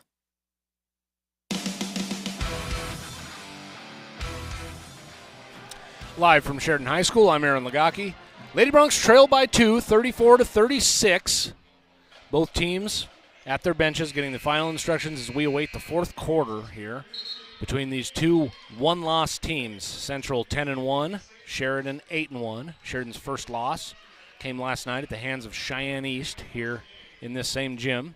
Cheyenne Central last night just blew Campbell County out of the water. Won by 27 points, 73-56. It's Lady Bronc basketball to start. Hannafft inbounding from the sideline. She's guarded by Temple. Gets it off to Blue. Blue works right, guarded by Gehrig. Man-to-man from Cheyenne Central. Central's shown a lot of zone. They've shown some man, and they are in man right now. To McMullen on the right wing. Now Tridy top of the key. Swing it over left side. Hannafft. Hannafft gets a step. Gets into the paint. Fires up a little jumper. A little off the glass and good. Mesa Hannafft. She has 10 in the game. Tough shot from Mesa. She got it to go. And then Cheyenne Central throws it right to Parker Tridy. Tridy with it across half court. It's 1-on-4. Tridy almost gives it up. They call it jump ball, so it's going to be Central basketball. Well, it was 1-on-4 there. And Tridy crossed half court, didn't see the defender come up behind her and grab the basketball, so jump ball, and now it's Central basketball. Kelly with it, working against McMullen. McMullen knocks it loose, gets the steal along the sideline. McMullen passes it off as she falls to the ground to Hannafft. Hannafft gets it off to Blue, and in a tie game, the Lady Broncs have possession. Pass goes to Tridy. Tridy, one dribble, back to Blue. Blue with it. Holds up a fist with her left hand. Passes off to the right side. That's the elbow. Kaylee Chase looking for a cutting Hannafft. She goes up and catches the pass. Falls to the floor. Hannafft just covers up the basketball. Jump ball. As Carson Temple wanted a travel call. And the ref's talking now to head coach Zane Lindsay. He's not happy about it. He thought it should have been a travel call, but Mesa was dribbling as she fell to the floor. Nice pass from Hannafft off the inbound to McMullen. McMullen lay it up and in. She has 7 in the game. Assist to Hannafft. And the senior McMullen gives Sheridan a 2-point lead, 38-36. Pass goes off to the right side. Temple, left-hand dribble. Swing it over Gehrig. Now swing it to the corner. Wade works up toward the wing. Passes off to Kelly. Swing it over to Temple. Temple drives baseline. Fires up a wild reverse shot off the bottom foam. Doesn't go, and the rebound's cleared out by Kaylee Chase. Blue with it. Working up the left sideline. Now passes overhead to Hannafft. Hannafft at half court. Hannafft can dribble. She does. Gets to the top of the key. Looking inside for Chase. Chase can't quite handle it. Kicks it out to McMullen in the corner. Fires a three. That does not go. Kaylee Chase almost had the offensive rebound. It was poked away by Kelly. Up back the other way. Wade, 1-on-1. Fires up a right-hand shot. That does not go. She missed a bunny. Haniff pulls down the rebound. Haniff with it, a couple dribbles, gets it to Tridy. Fast pace going right now. Tridy kicks it up to McMullen, left wing. McMullen backs it out to Blue. Blue, it's a little spin move. Fires a three, left wing. That's short, does not go, and goes out of bounds. 38-36, the Lady Broncs lead by 2. 6 minutes and 2 seconds to go. Cam Wagner back into the game. Starters on the floor for the Broncs. McMullen, Blue, Haniff, Tridy, and Wagner. Cheyenne Central basketball, 6:02 on the range scoreboard, 38-36. We're in the fourth quarter. And the referees are over at the scorers table right now talking about something, and now the referee leaves the scorers table and he's talking to both of his co-workers. All three officials meet near the free throw line of the Lady Broncs, and I don't know what they're discussing right now. Ella Blue shot the three from the left wing. It hit the rim and then went out on the baseline. And I think they just overturned it. They're going to give the ball to Sheridan. I don't think they remember what happened. Ella Blue shot the three. There was no Cheyenne Central. I mean, if Cheyenne Central touched it, I completely missed it. I mean, the ball hit the front iron and went straight. And the refs, okay, they do get it right. I was going to say, I have pretty decent eyesight. I was going to say, there's no way that touched the Cheyenne Central player, and the refs get it right. Good for them meeting. They get it right, and it's Central basketball. Central working against full court pressure.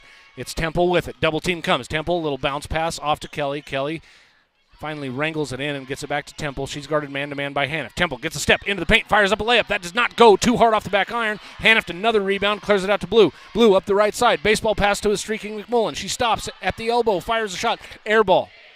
Rebound saved by Cam Wagner. She's flying all over the place. Jumps out of bounds, gets it to Wade, and then fouls. Wagner fouled, and Cam is upset. Both hands go in the air. She didn't think she fouled Wade, and that's another foul on Wagner. Good hustle from Cam. I mean, she saved the ball twice. She saved it from the air ball from going out along the baseline, and that's Wagner's fourth foul. You know why she's upset. Got her fourth whistle with 5:37 to go here in the game. Lady Broncs lead by 2, and Coach Sullivan wants to call a timeout. But good hustle by Wagner. She saved it from the baseline. Then the ball bounced around after she saved it, and then the ball was starting to go toward the sideline. Cam goes and saves that, tosses it in. Cheyenne Central comes away with it, and then Cam Wagner gives chase up the sideline and tried to bat the ball away and gets whistled for her fourth foul. And there's a timeout on the floor by head coach Ryan Sullivan in a 2-point game. Well, I said it might be kind of an ugly game. I said it certainly wouldn't be pretty, might be ugly. I think that's true. We've had a lot of missed shots, a lot of physical play. A fun game. I enjoy physical play.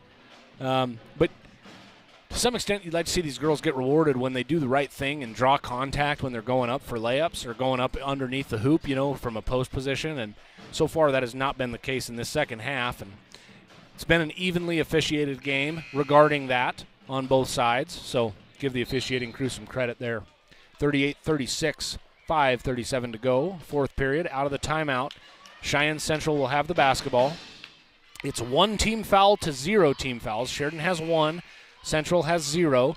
That could play a factor later in the game. I mean, we're not close to bonus now, but knowing how physical both of these teams have been, we could see some fouls add up real quick, and then it'll come down to free throws. On the inbound pass, almost stolen away by McMullen. Kelly runs it down all the way back at the sideline. She threw her hip into McMullen, knocked her to the floor. No call. She gets it to Wade. Wade dribbles up with her left hand, and then Ella Blue gets whistled for a foul. And, I mean, I don't know how they don't call a foul when Izzy Kelly literally shoved her right hip into Avery McMullen and sent her to the floor, and then Ella Blue runs behind Taylon Wade, and they whistle Blue for a foul. I think Blue's was a foul, don't get me wrong, but certainly there was a foul right out in the open court on the baseline. It's Indian basketball. Central with it. Temple out on the right wing, guarded man-to-man by Haniff. Temple gets a step, gets into the paint, fires a shot off the glass, does not go. Rebound bounces around. Kaylee Chase comes away with it. One dribble along the baseline, tries to split the double team. Ball stolen away by Needham. Shot up and good, and she's fouled by Tridy, and we're tied. 38-38's your score. Needham goes to the line. She can give Central the lead. 5:09 to go here in the fourth.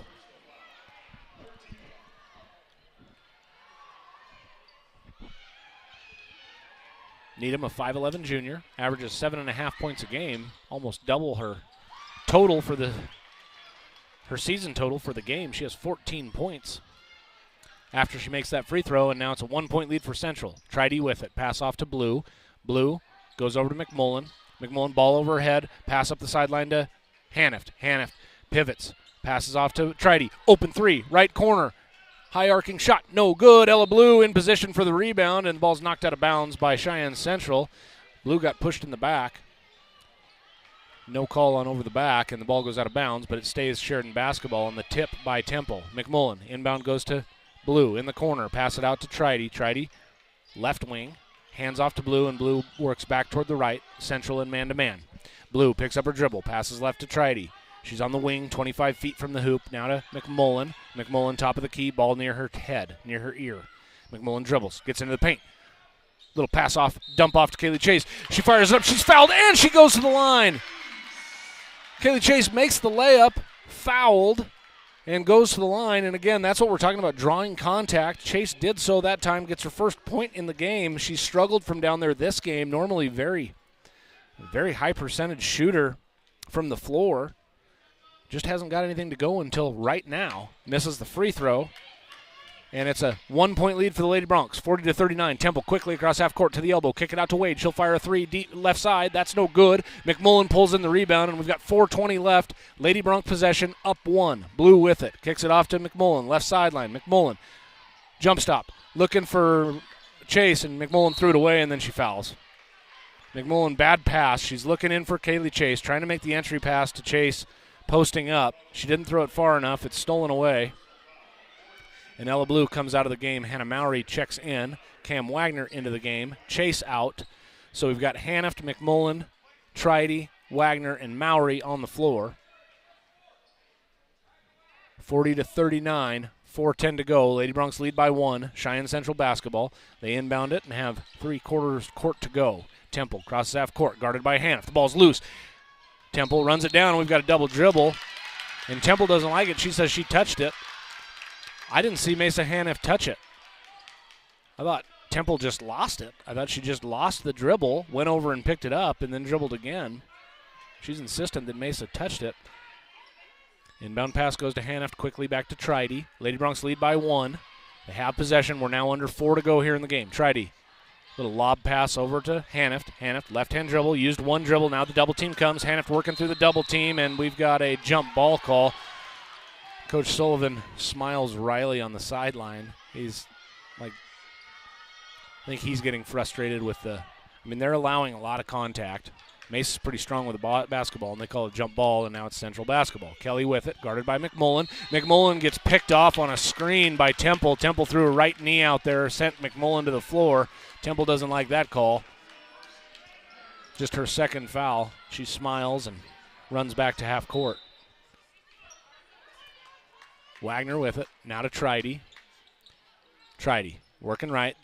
Double team wants to come. Tridy picks her dribble up, goes up the right sideline to Wagner. Wagner, right-hand dribble, gets a step, gets to the baseline. Jump pass over to Mowry. Mowry in the corner, looks to Tridy. Tridy, skip pass over to Cam Wagner in the corner, right side, now to McMullen. Now back up top, Tridy, and Tridy settles down the offense just a little bit. Backs up to the volleyball line, little bounce pass out to Wagner. Double team comes, Wagner dribbles out of that double team, kicks it over to McMullen. 40-39. Entry pass to Haniff. Haniff, one-on-one in the paint. She's fouled by Elise Newton. That's the third team foul against Cheyenne Central. It's the second foul against Elise Newton. And Sheridan inbounding. Ella Blue back into the game. Mowry out. So a quick break for the junior blue.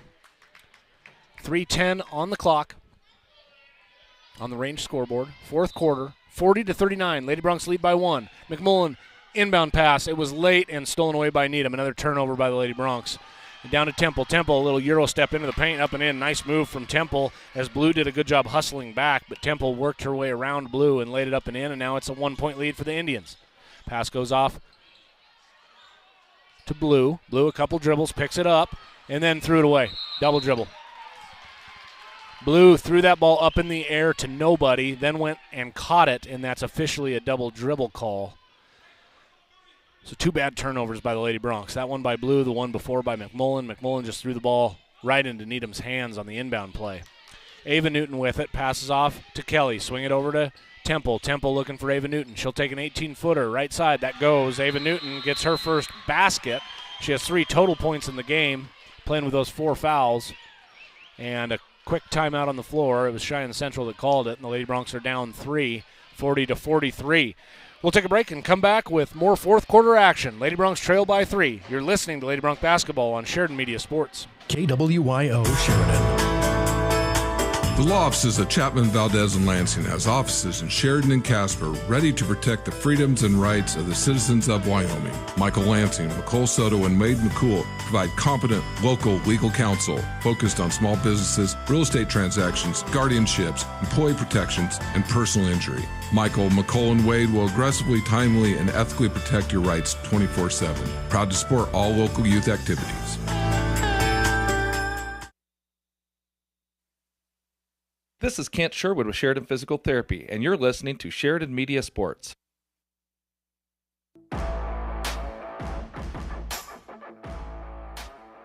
Live from Sheridan High School, I'm Aaron Lagaki. We've got a close one. 40-43 is your score.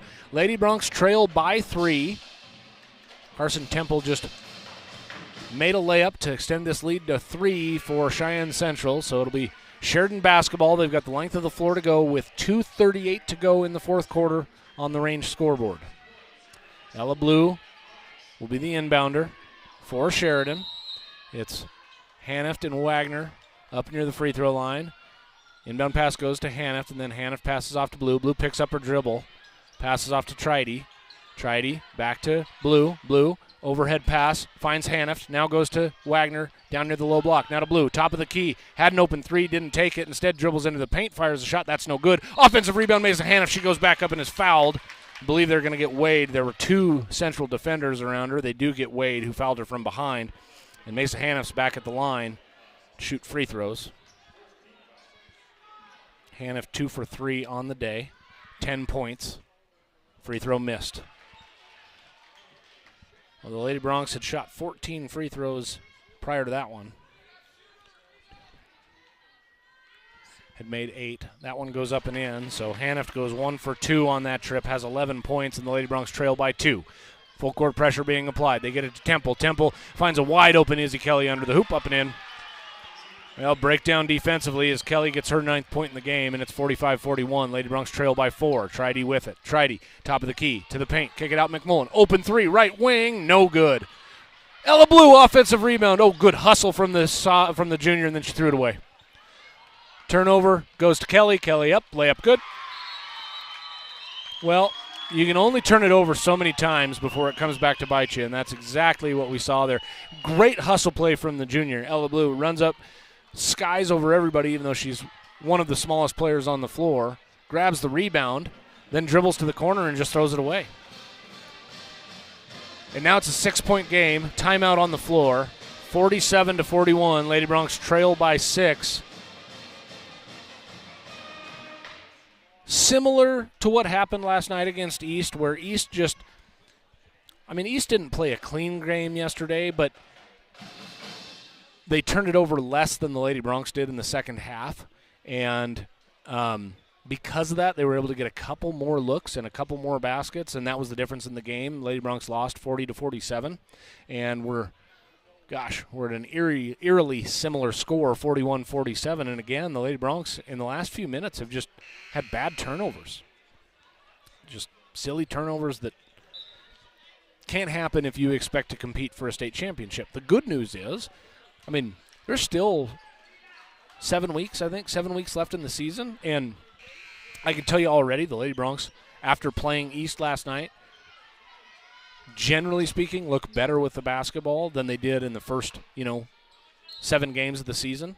They're a little bit stronger with the basketball, still making some silly turnovers, but a little bit stronger with the basketball. They'll continue to improve.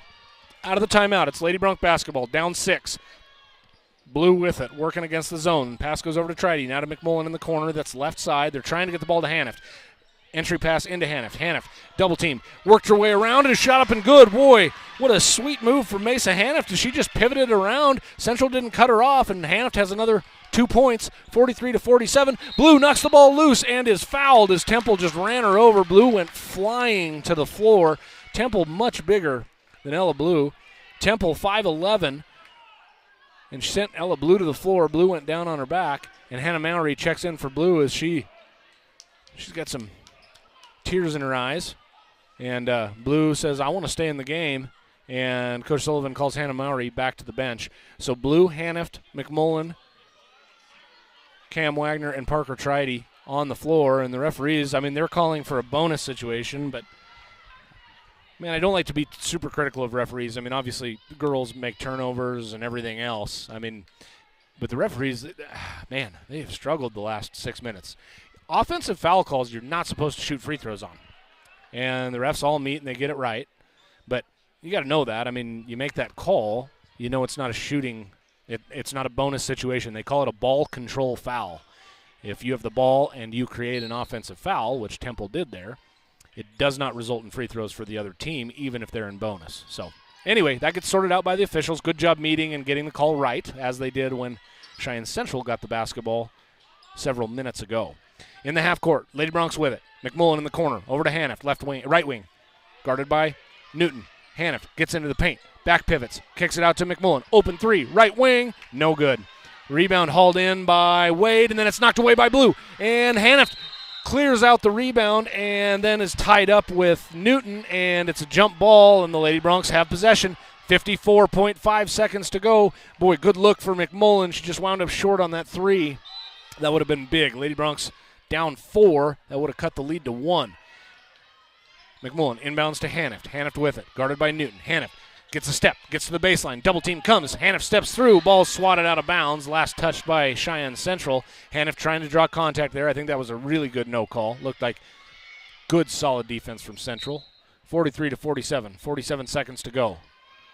McMullen trying to inbound. Gets it to Cam Wagner. The junior with it, right wing. Left-hand dribble. Little spin move. Off to Blue, right wing. She gets a screen from Wagner. Kicks it over to Tridy. Tridy works back to her right. She had McMullen open in the corner, and 37 seconds to go. Lady Broncs have to get a shot, and Blue threw it away. Threw it right into the hands of Temple. Temple down the floor, layup up, and she blew it. Rebound hauled in by Newton. Offensive board, and then Cheyenne Central threw it away. Oh, bad pass from Taylon Wade, and boy, what a gift from Cheyenne Central. Ella Blue threw it right into the hands of Temple, who was all over her. And, I mean, Temple went down. She had a layup and blew the layup. And now Sheridan still has a fighting chance. Down 4, 24 seconds to go. Lady Broncs have got to move. They're just jogging it up the floor. Pass goes to Blue. Blue crosses half court, and Coach Ryan Sullivan uses a timeout. And I don't blame him. I mean, the Lady Broncs have to move with urgency. Down 4. The Lady Broncs, well, both teams actually are in bonus. So any foul that's not an offensive foul will result in free throws, which in this situation works out really good for the Lady Broncs, as they're down 4. They need a quick bucket. Whether that's a 3 or a 2 doesn't really matter. Cheyenne Central, not a good free throw shooting team coming into the weekend. As a team, just 48% from the free throw line. I mean, you go up and down their lineup, not high percentages at all from any of their players that have any sort of number of free throws. So you feel good about that. If you can get a quick bucket, you go for a steal. If you don't get the steal, you foul immediately. Send Central to the line. You hope they only go 1 for 2.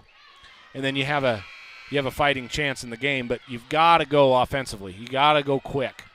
See what Coach Sullivan draws up out of the timeout. McMullen, Tridy, Blue, Haniff, and Wagner on the floor for the Lady Broncs. Everybody lined up on the far side from the inbounder, Cam Wagner. Everybody for the Lady Broncs. They're lined up on the opposite side of the floor in a stack formation. Tridy comes off a screen. McMullen holds the ball on the right, gets it to Haniff, top of the key. Haniff dribbles left, working against Newton. Into the paint, fires up a shot, and she's fouled. Goes to the line to shoot 2. That foul goes against Ava Newton. She's out of the game. That's her 5th. And Haniff's at the line with 15.3 seconds. Well, good job by Coach Sullivan drawing up that play, getting the ball into Mesa Haniff out on the perimeter so they can't double team immediately. And then Haniff can drive into the paint, shoot free throws, and she misses the first one. Haniff 3 of 6 from the free throw line in this game, 13 points. And you got to have this one. You're down 3, must make it. Shot up, and it goes. Haniff with 14 in the game, and now the Lady Broncs have to go for a steal, and then if they don't get one immediately, they've got to foul. And that's exactly what happens. They don't get the steal. They foul Taylon Wade, and Wade goes to the line to shoot free throws. Wade, not many free throw attempts. Coming into the weekend, only 6 attempts. However, she had made 4 of them, so that's 67%. And she waits at the line with 12.7 seconds on the range scoreboard. 44-47. Lady Broncs down 3. Shot up and good by Wade. Just her third point in the game. She is a senior, and now it's a 2-possession game. So the Lady Broncs, they're going to have to go quick once again. Wade back at the line for her second free throw. It's up, and it does go. 5-point game, and timeout on the floor by Zane Lindsay, the head coach of the Lady Indians. He wants to set his defense. Obviously, they've run almost exclusively three-quarter, quarter, or half-court defense. I wonder in this situation if you put on full-court pressure, if for no other reason than just to slow down the Lady Broncs a little bit. I mean, with 12.7 seconds and a 5-point game, those half seconds matter. And if you can slow them down just a little bit in the full court, it doesn't have to be trapping pressure. It can just be full-court man. If you slow them down just for a half second, that could be the difference in the game. Right now, the Lady Broncs, I mean, they need a big shot. Pretty much have to hit a 3 now, down 5. Got to hit a 3 and hope that there's enough time on the clock to where you can foul, have Cheyenne Central miss a free throw or 2, and then get a decent look at another shot. Like I say, not a lot of time, but it is possible. After the timeout, Lady Broncs break the huddle. It's the starters on the floor, Tridy, Blue, Hanift, McMullen, and Wagner, Cam Wagner. Hanift can run the baseline. The official gives her that information. Pass goes to Blue. Blue quickly up the right sideline. She's guarded by Temple. Blue around the back, works left at the Bronc head, crosses half court, gets to the three-point line. Temple all over her, and Blue threw it away. Central with the basketball. They can run out this clock. It's Izzy Kelly with it, and another turnover by Sheridan ends the game, and that's probably an appropriate way to end the game because they just didn't take care of the basketball down the stretch. I mean, that's really what the game came down to. Lady Broncs lose 44-49. They lose by 5 against, I mean, a good Central team. Like, you competed with Central. You're in that game. I mean, for all intents and purposes, I mean, I feel like more so tonight than yesterday against East. I feel like you go to the locker room and you go, man, we really had that game. I mean, Sheridan was up. Not big, but they were up, and they just could not take care of the basketball down the stretch. And, you know, like I said, we think East and Central, possibly Campbell County, are the top teams in the state. I don't think there's anybody else really vying for that on the girls' side. I don't think there's anybody else in the state that really has a legitimate chance at getting to the state championship game. So, I mean, I think you can talk to the girls about that if you're head coach Ryan Sullivan and say, hey, you know, we just played the top 2 teams in the state, or, you know, 2 of the top 3 teams in the state, and we took them down to the wire. Things didn't go our way.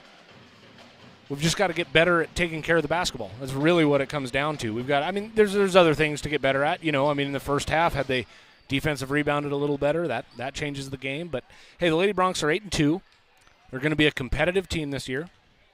They play again next weekend down in Laramie and at Cheyenne South. First one is in Laramie. That's Friday night. We will have that game for you. You can tune in to 1410 KWYO or 106.9 FM or, of course, SheridanMedia.com, and you can listen to that game. And those are 2 very winnable games for the Lady Broncs. I know that's a long trip, but they'll go to Laramie on Friday. Then they go over to Cheyenne and play Cheyenne South on Saturday. So 2 winnable games for the Lady Broncs. They can get back to 500 and prepare for the remainder of their conference season. Now, obviously, you don't want to take Laramie for granted. You don't want to take South for granted, but I do think there are some things you can build on, and you can beat up the girls for the turnovers and maybe the lack of defensive rebounding in the first half, but then you can build them back up and say, hey, we hung with both of those teams, East and Central. They're both good, and we're not out of this thing. So next weekend, you can listen to our game. I believe that Laramie game is set to start at 5:30. Again, check SheridanMedia.com for the start time, the estimated start time, and we'll be bringing that to you live. And then the Cheyenne South game, I believe, is 11:30, but don't quote me on that, as sometimes those game times change depending on road, how the roads are, and sometimes they want to start, a half hour or 45 minutes early to get teams on the road, as it's not just varsity basketball, it's also JV and JV2 that have to play. And so Lady Broncs fall to 8-2 on the season, 0-2 in the Eastern Conference. Cheyenne Central moves to 11-1 on the season, and they are 2-0 in the conference. and trying to pull up an update on the Cheyenne East Campbell score because they are playing today, and I do have an update. At halftime, Cheyenne East was beating Campbell County by 8 points. So Campbell County might be looking at be in the same boat as Sheridan is and be 0-2 after this weekend. But we've got another opportunity against East and Central in the regular season before they move on to the postseason. And we are getting set for boys basketball. But before we switch over to the Bronc game, we will run down the scoring, close out this game, put a bow on the girls' game. For Cheyenne Central, off the bench, Elizabeth Needham had 14 points. The leading scorer was Carson Temple. She had 16 points. Taylon Wade pitched in 3, including that big free throw at the end of the game. 11 points for Izzy Kelly. Ava Newton finished with 3. And that's it for the scoring for Cheyenne Central. So 5 players score, 3 of which got in double figures. Temple 16, Needham 14, Kelly 11, and then 3 points apiece for Wade and Newton. Looking over to the Sheridan side, Sheridan was led in scoring by Mesa Haniff. She finished with 14 points. She was the only Lady Bronc to get into double digits. Ella Blue was next with 8. She scored all 8 in the first half. Parker Tridy finished with 7. Avery McMullen finished with 7. Cam Wagner had 5. And Aaron Newton finished with 2. And Kaylee Chase had 2 points off the bench. And the Lady Broncs again fall to 8-2 on the season. They lose 44-49 to Cheyenne Central, and they'll pick up next week down in Laramie. We will take a break and look at the pregame for the boys as they take on this 5-6 Cheyenne Central Indian team. Your Broncs are 9-0. Thanks for listening to the Lady Broncs. Stay tuned for the Broncs. You're listening to Bronc Basketball on 1410 KWIO and 106.9 FM. KWYO Sheridan. Have you been to the showroom at Thompson Master Masons? If you're thinking about doing a masonry project, you need to stop by and check it out. Thompson's is located on the corner of Broadway and 11th in Sheridan with a showroom full of brick and stone samples. They offer both man-made and natural stone. As a matter of fact, Thompson Master Masons has the widest selection of stone, block, and brick in town. Wholesale or retail, contact Thompson Master Masons.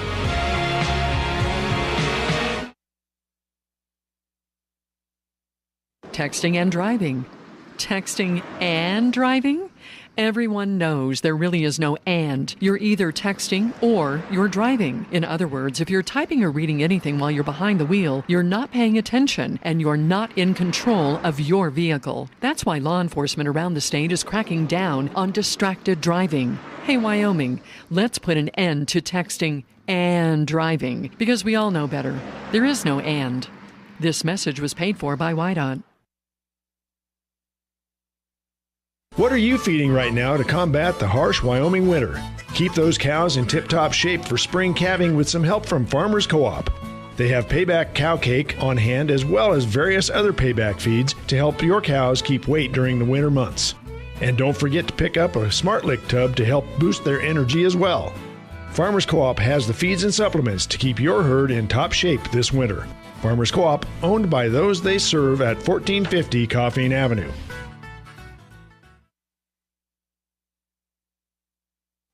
Mossholders Design Center proudly supports our young student athletes in Sheridan County. Being a member of a successful team takes determination, a strong work ethic, and great leadership. It's those qualities that have defined Mossholders over the last 115 years in Sheridan. We're proud of the Mossholders legacy, and we're proud of our local athletes and coaches. Let the talented and hardworking staff at Mossholders help you with your next furniture purchase or design project. Mossholders wishes each and every team the best of luck this season. Go Broncs and Lady Broncs. Hello, this is David Hubert at First Bank of Wyoming. We believe in building lasting relationships with our customers. We value the people in our communities and strive to make sure they have the resources they need to be financially successful. Our experienced staff is committed to providing each of our customers with a personalized banking experience to fit their individual needs. From applying for a loan or helping with your account needs, we're here to help. Stop by and see us at our new location, 460 East Brundage Lane. First Bank of Wyoming, division of Glacier Bank, member FDIC. Today's world moves fast. Take your banking with you. At Campco Federal Credit Union, banking is easier than ever. Our mobile banking app allows you to check balances, make transfers, and remotely deposit checks. With Remote Deposit, you don't have to mail your checks or brave the roads to deposit them. Our user-friendly app gives step-by-step instructions for remote deposit. From your phone to your account, we provide our members with an easily accessible banking experience. Just download our mobile banking app. Campco Federal Credit Union, NCUA, and Equal Housing Lender. The McRib is back at McDonald's. That legendary sandwich you've been craving.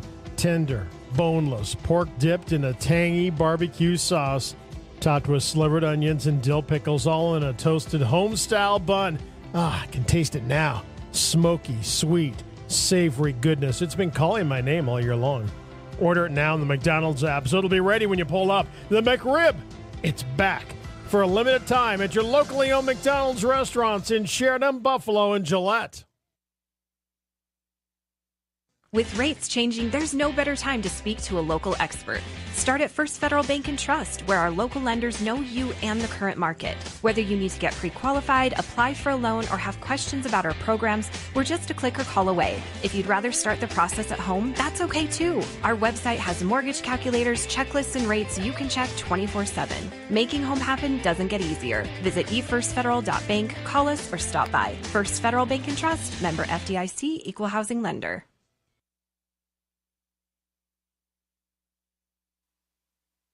Hi, this is Brent Wolf with Sheridan Motors, and you're listening to Sheridan Media Sports. Live from Sheridan High School, I'm Aaron Lagaki. Welcome in, boys basketball fans. If you didn't listen to the girls' game, the girls just dropped their second game in a row. They are now 8-2 on the season as they fell to Cheyenne Central in a tight ball game, but one they just couldn't pull out at the finish. They lose 44-49, and now it's the Broncs' turn as your undefeated Broncs. They're 9-0 on the season after defeating Cheyenne East last night 62-47. The Broncs were led in scoring by Nate Miner and Beck Haswell last night. Miner finished with 18, Haswell finished with 15. Tanner Hamrick added 9 points as well, and the Broncs are just, they're just clicking right now. They're a team that is third in state in scoring. They're scoring almost 63 points per game, and it's close, right? It's not, I think the leading team has 65 points per game. Sheridan leads the state in scoring margin. They're defeating teams by more than 17 points a game. They lead the state in shooting. They're shooting 47% from the floor overall. They're shooting 36% from behind the three-point line and shooting 63% from the free throw line.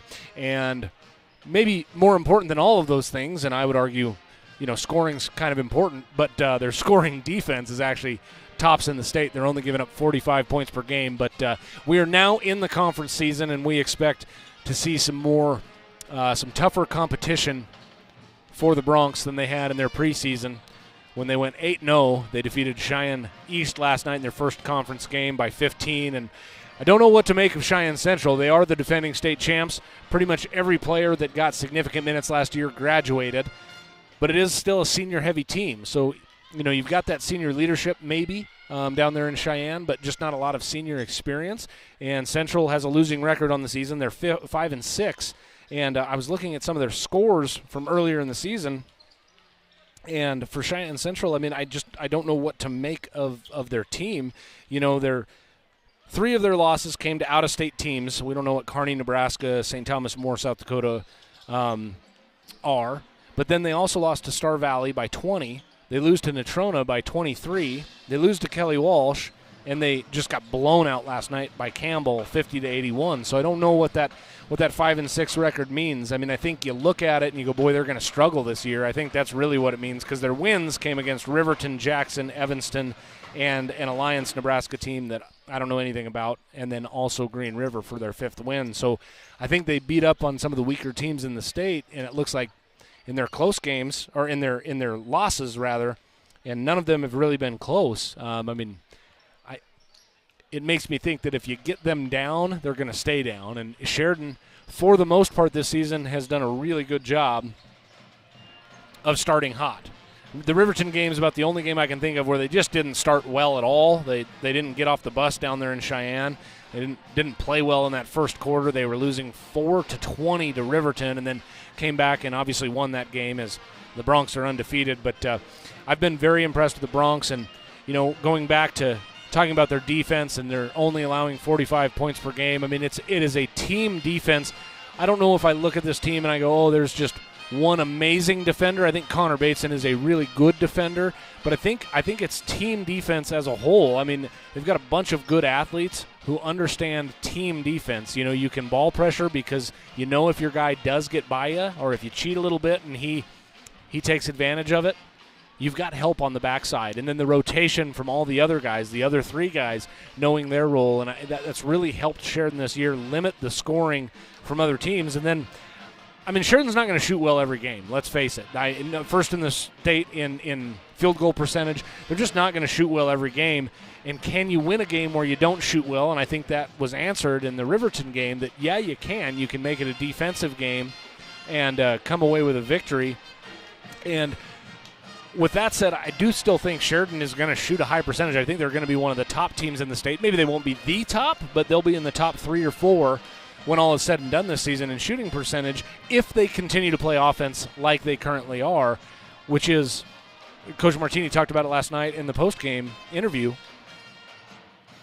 Don't get selfish. Don't get worried about me. There are nights where every one of these guys can score 20, and then there are going to be nights where you might only get 2 points, and you've got to be okay with that if the team is clicking, and being willing to work for a great shot, not settle for a good shot. And for the most part this season, the Broncs have done a really excellent job of that, and I think that's why their field goal percentage and their three-point percentage is tops in the state, just because they're willing to not take a forced shot. For the most part, like I said, they've had a possession or two where it's happened in various games, but, I mean, as a whole, they're a unit that seems to play very unselfish, and it's fun basketball to watch. And I think Sheridan, Laramie got beat last night, and Laramie is the overwhelming favorite to win state. Laramie returns nearly everybody from last year's state runner-up team, and they got beat last night, and they didn't get beat on like a buzzer beater. They got beat by a lot, and I think, the kids look at that. I think the coaching staff looks at that and says, hey, Laramie's not some team that's going to go undefeated this year and just beat everybody. And Sheridan's off to a good start. They're 1-0 in conference. They're 9-0 overall, and have an opportunity to add to that here today against Cheyenne Central. National anthem is ready, so we'll take a break and be back with Bronc basketball. KWYO Sheridan. Happy summer from EBA Hearing and Sound. Have fun and please be mindful of everyday sounds that could damage your hearing. Try lowering your earbud volume, using plugs or muffs while mowing the lawn, and taking a break from the noise. Our team can provide comprehensive hearing evaluations, cutting-edge hearing aid solutions, custom hearing protection, and more. Audiologist Dr. Addison Dempsey and hearing aid specialist JT Kraft are now taking new patients. Call today. EBA Hearing, 674-8920. That's 674-8920.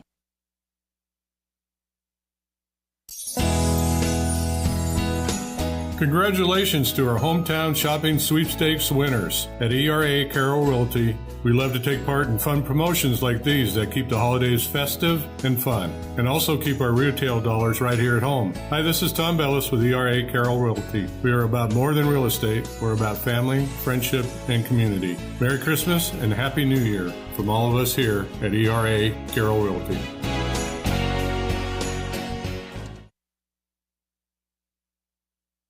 Make 2025 the year you try something new. Sheridan College's community interest classes are perfect for jumpstarting your New Year's resolutions and a new hobby. Explore topics like artificial intelligence, fly fishing, seed starting, and more. Want to learn marketing or sketch architecture? Classes start January 21st and registration is open now. Visit sheridan.edu/community to sign up or call 675-0115. Make this your year of learning with Sheridan College.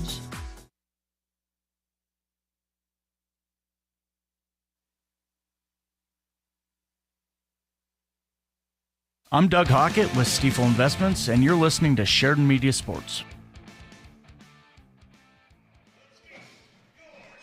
Live from Sheridan High School, I'm Aaron Lagaki. Starting lineups being announced for the Sheridan Broncs right at the moment, and they start with senior Connor Bateson. He runs the point primarily, 8 points a game, 4 rebounds a game, shoots 45% from the floor. Also starting for the Broncs is the junior, Tanner Hamrick. Averages 5.5 points per game. He's had 9 last night against Cheyenne East, shooting 38% from the three-point line. Braden Brutlog, the sophomore, over 10 points a game, also shooting nearly 60% from the three-point line. Beck Haswell, the junior, the leading assist man for the Broncs, 3.5 assists a game, 10 points a game, 5.5 rebounds per game. And the super scorer, Nate Miner, who's a junior, leads the state, or at least coming into the weekend, led the state in scoring at 19.5 points per game. He had 18 last night, and an extremely efficient scoring for Nate Miner, shooting 74% from the floor, 44% from three-point range. And, probably tired of hearing me say that, but I'm just super impressed with how efficient he's able to be. In the center circle, Miner jumps it up against Tate Berry, and Miner wins the tip as Bateson runs it down, and Bateson starts the offense for the Broncs. Man-to-man, Hernandez guarding Bateson, off to Haswell, back to Bateson. Swing it over Brutlog. Brutlog, left side. Brutlog looking inside. Gets it to a cutting Bateson along the baseline. Back to the basket. He backs in. Couple dribbles. Kick it over to Brutlog. Open three, right wing. Brutlog missed it short, and the rebound is hauled in. Actually, rebound is tipped by Tate Berry out of bounds along the baseline. Sheridan maintains possession as Berry just couldn't grab that thing and hang on to it. For Cheyenne Central, they start Tate Berry, a senior, Tyler Hernandez, a senior, Tyler Davis, a senior, Nate Brenchley, a senior, and Matt Clausen, a senior. Inbound pass goes to Brutlog. He swings it over to Hamrick. Now to Bateson. Bateson looking inside for Haswell. Doesn't have him. Ball over his head. Overhead pass goes to Miner. Now over to Haswell. He's on the right wing. Looking inside. Instead, the pass goes to Brutlog. Brutlog gets a step. Gets into the paint. Left-hand shot off the glass. That does not go. Brutlog 0 for 2 in the early going, and Central pulls away the rebound. And it's Hernandez running the point for Central. Hernandez down to the low block. Kick it outside. Shot fired by Tyler Davis. That does not go. Miner pulls down the rebound, and we have a foul on Connor Bateson on the box out. It was away from the ball. Hernandez is sitting on his rear end on the floor, and the referee has called a foul on Connor Bateson. And Bateson says, "Are you kidding me?" I did not see the box out. I followed the basketball. Miner had the rebound, and way out on the perimeter, I see Tyler Hernandez laying on the floor on his rear end as the whistle blew. And that foul goes against the senior Bateson, so it's Central basketball. Erase that rebound for Miner, and Davis has the ball, guarded by Bateson. Davis tries to draw contact, kicks it off left side. Brenchley gets a step on Brutlog, into the paint, left-hand shot up and good. Nice move from the senior Brenchley. Quickly the Broncs come the other way. It's Bateson along the left sideline. Broncs are working left to right across your radio dial if you're only listening. Pass goes off to Haswell. Haswell tried a little scoop pass to the cutting Brutlog. Brutlog couldn't handle it. It was a nice pass from Haswell. Brutlog lost it out of bounds, and it's Central basketball. Sheridan trails 0-2. Not quite a minute and a half gone here in the first half. First quarter, I should say. First quarter. It's Hernandez inbounding. He gets it off to the left side, Clausen. Clausen guarded full court man by Haswell. Haswell with a left hand on him. Clausen breaks pressure, gets across half court, and then we've got a foul on Haswell. And second foul goes against the Broncs, and Haswell, he's questioning that foul as well. So Bateson didn't like the call, Haswell didn't like the call, and the Broncs have 2 fouls here in the early going. Inbound pass goes to Clausen. Clausen crosses half court, working right against Haswell. Clausen, left-hand dribble into the paint, lost it. Ball's on the floor. Haswell comes away with it. Scoop pass off to Bateson. Bateson tries to draw contact. Don't whistle anything. Bateson kicks it over right side. Brutlog, he'll fire a 3. That does not go. He's long. So Brutlog's had some good looks. Cold here to start the game. The sophomore can get hot in a hurry. Hernandez with it after they clear out the rebound. Does Central. Pass goes down low. Berry backing in on Miner. Fires a shot. Short. Miner pulls down the rebound. Outlet pass to Bateson up the right sideline. Across half court. He's picked up by Hernandez. Bateson. Little bounce pass down low to Haswell. Back to the basket. Guarded by Berry. Little handoff to Connor Bateson, and there's a foul called down in the paint. They get Brenchley trailing the play. Reached in on Bateson, and as he was trying to collect that handoff from Haswell. Bateson inbounding from the baseline underneath his own hoop. Chest pass goes down low to Haswell. Haswell knifes through the defense and lays it up and in. Ooh, good physical play from Haswell. Laid it up and in, and we're tied 2-2. 5:45 to go on the range scoreboard. First quarter of action. Brenchley with it. Brenchley gets down into the paint. Little dump-off pass to Berry, and Berry lays it up and in. Boy, Why, talked up the Sheridan defense. That time there was a letdown, and now Tanner Hamrick has it in the half court. Hamrick passes off to Bateson. Bateson passes over to Haswell, top of the key. Tries to hit a cutting Bateson. That ball goes through his hands and out of bounds, so a turnover by the Broncs. Broncs, few early turnovers. They typically take care of the basketball really well. A few too many early turnovers from Sheridan, but 2-4 is your score. Broncs trail by 2. Central basketball. It's Brenchley with it. Pass goes off to Clausen. Now to Hernandez. Hernandez up to Brenchley. He's at half court. Brenchley, left-hand dribble. Brutlug tries to knock it away. Doesn't. Ball goes now to Clausen. Clausen into the paint. Kick it out to Berry. Now over to Brenchley. Brenchley, left-hand dribble. Gets into the paint. Working against Haswell. Haswell cuts him off. Pass goes over to Hernandez. He'll fire a 3 right wing. That goes Tyler Hernandez. 1 for 1 from the 3-point line, and it's 2-7. Broncs trail by 5. Sheridan just needs a good, solid possession. Needs to take care of the basketball. They're doing some good things, just haven't been able to handle the passes or hit any shots. Pass goes off to Brutlog, over to Hamrick. Hamrick top of the key. He's guarded by Hernandez. Now to Bateson. Bateson left wing, guarded by Brenchley. Haswell's posting up. Bateson doesn't get it to him. Kicks it out to Minor. Minor at the 3-point line. Little step back. He was going to take that shot. Double team comes. He gets it off to Haswell, and the shot's blocked by Berry. And the refs point at the basket. And they call a foul on Tyler Davis, and I'll be honest, I didn't see it at all. Davis is easily the shortest player on the court, probably stands about 5'8", maybe 5'7". And I don't know what the foul call was at all. I have no idea, other than it went against Tate Berry. Brutlog with a shot up, and it goes. So Brutlog with his first free throw. He's a sophomore, as I said in the pregame. She's an 81% free throw shooter coming into the weekend. Had 5 points against East last night. Averages over 10 a game. Very solid shooter, although he's been cold here to start in this game.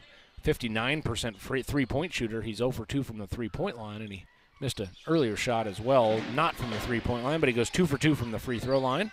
Has 2 points.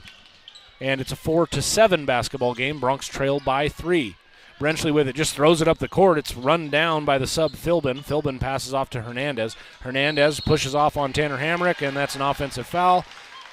Good movement of the feet by Tanner Hamrick as he was able to get his hips and his feet and his nose squared up on Hernandez, and it's a good way to draw a charge. You don't always have to be completely set, particularly when they're handling the ball. You don't have to be at a complete standstill, but if you can prove that you've earned that position, which Tanner Hamrick did there, he gets the benefit of the call and the charge call against Hernandez, and it's Sheridan basketball. Bateson top of the key, works into the paint, little spin move, bounce pass off to Hamrick. Hamrick back to the basket, one dribble to Haswell, swing it over Bateson, looking inside for Minor. Minor's posting up hard by against Cade Brown. They get it to Brutlog. He dives into the paint. He's fouled, shot up and no good. Brutlog goes back to the free throw line.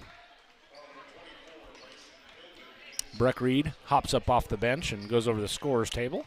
So this will be the first sub for the Broncs when he's allowed to check in. Brutlog at the line. 2 dribbles. The left-hander eyes the free throw. Deep breath. Shot up and it goes. Brutlog with 3 early free throws. 3 for 3 from the line. And Tanner Hamrick checks out. Reed checks in. Bateson, Reed, Haswell, and Minor on the floor for the Broncs. And they're joined by the free throw shooter, Brutlog, who eyes the rim, puts it up, and it goes. Brutlog 4 for 4 in the early going from the free throw line. Maybe that'll get him going from the floor. 6-7. The Broncs trail by 1. They're showing trapping pressure in the full court, are the Broncs. The pass goes off right to Hernandez. Hernandez up the right side, back up dribble. Now gets to the elbow. Little bounce pass underneath. And they kick it out. Berry. Berry fires a 3 from the corner. That does not go. Rebound Hernandez. He goes up for the shot. It's knocked away. Ball's along the baseline, and Minor runs it down. Minor comes up with it. 3-on-4 break. Gets it out to Brutlog. Brutlog on the wing. Long pass over to Breck Reed. He skies for that pass, catches it in the corner, and then passes off to Bateson. Bateson off to Haswell. Haswell into the paint. Little step through. Kick it out Brutlog. Brutlog gets a step past his man and then lost the ball. He was knocked away by Berry.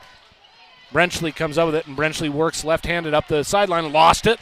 Brutlog comes up with it, kicks it off to Haswell. Haswell up the right side, and he's being hounded by Berry. Just his hip was ridden the whole way.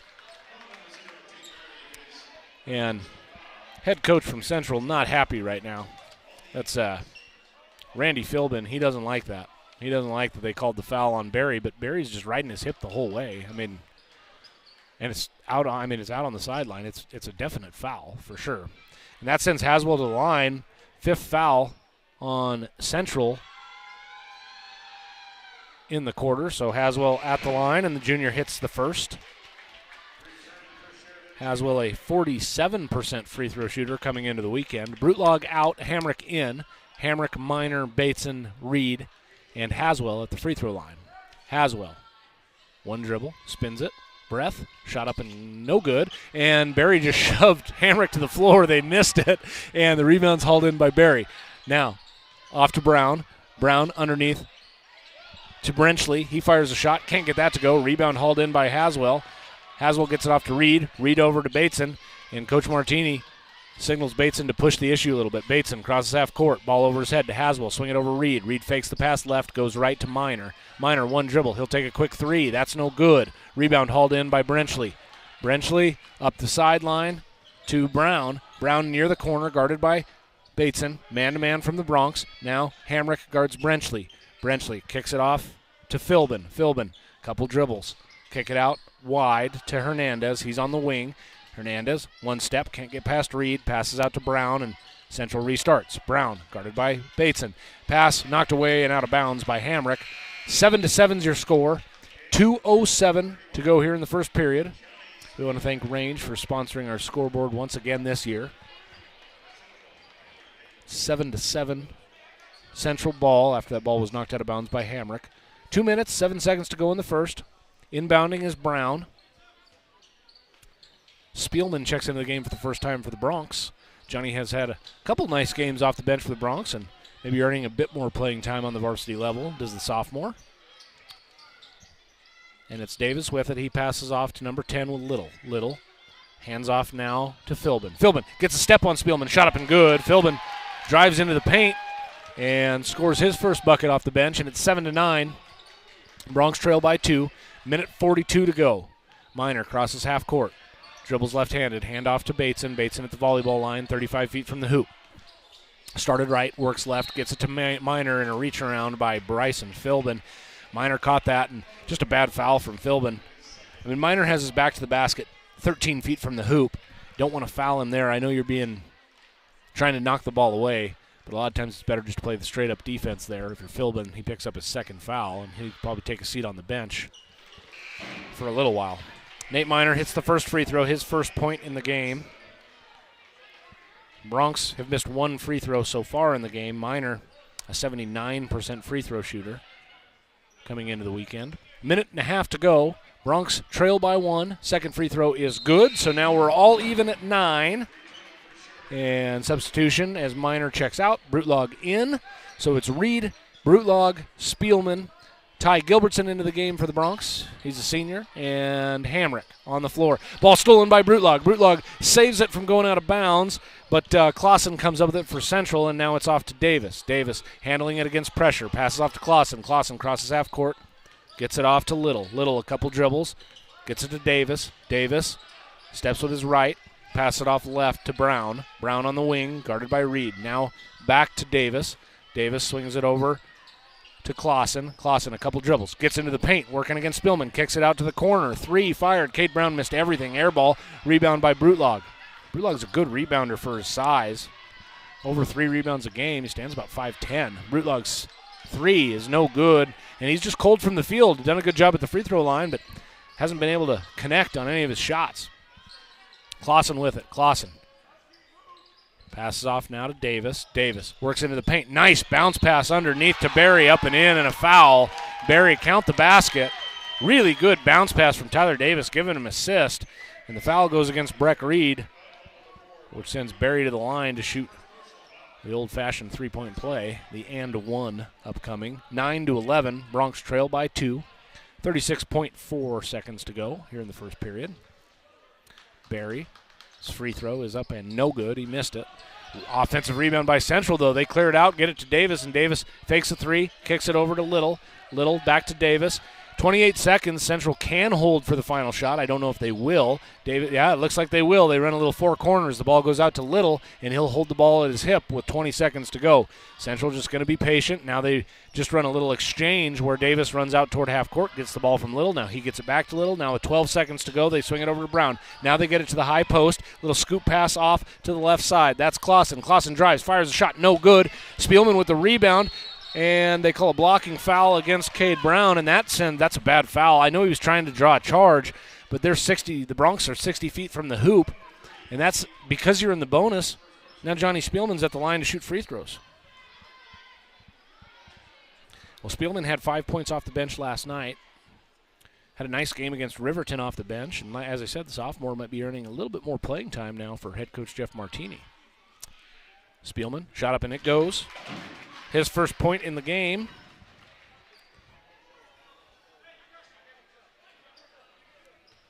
Broncs are already 8 of 9 from the free throw line, and Spielman's second free throw is good. So make it 9 of 10 from the free throw line here in the first quarter. 9 of the Broncs points have come at the free throw line, and we're all tied up at 11. A final second heave goes off of the tarp at the top of the gym, and we go to the second quarter tied 11-11. You're listening to Bronc Basketball on 1410 KWIO and 106.9 FM. KWYO Sheridan. Are you wanting to start a business, make some home improvements, or have your eye on a new RV or vehicle? Security State Bank is a locally owned and operated bank that is small enough to listen, yet big enough to help. Security State Bank can help qualified applicants achieve these goals with competitive interest rates and quick in-house decisions. Stop by Security State Bank in Sheridan, Gillette, Worland, Graybull, or Basin and find out more online at ssbwyo.bank. Security State Bank, NMLS 401472, Equal Housing Lender. This is Kent Sherwood with Sheridan Physical Therapy, and you're listening to Sheridan Media Sports.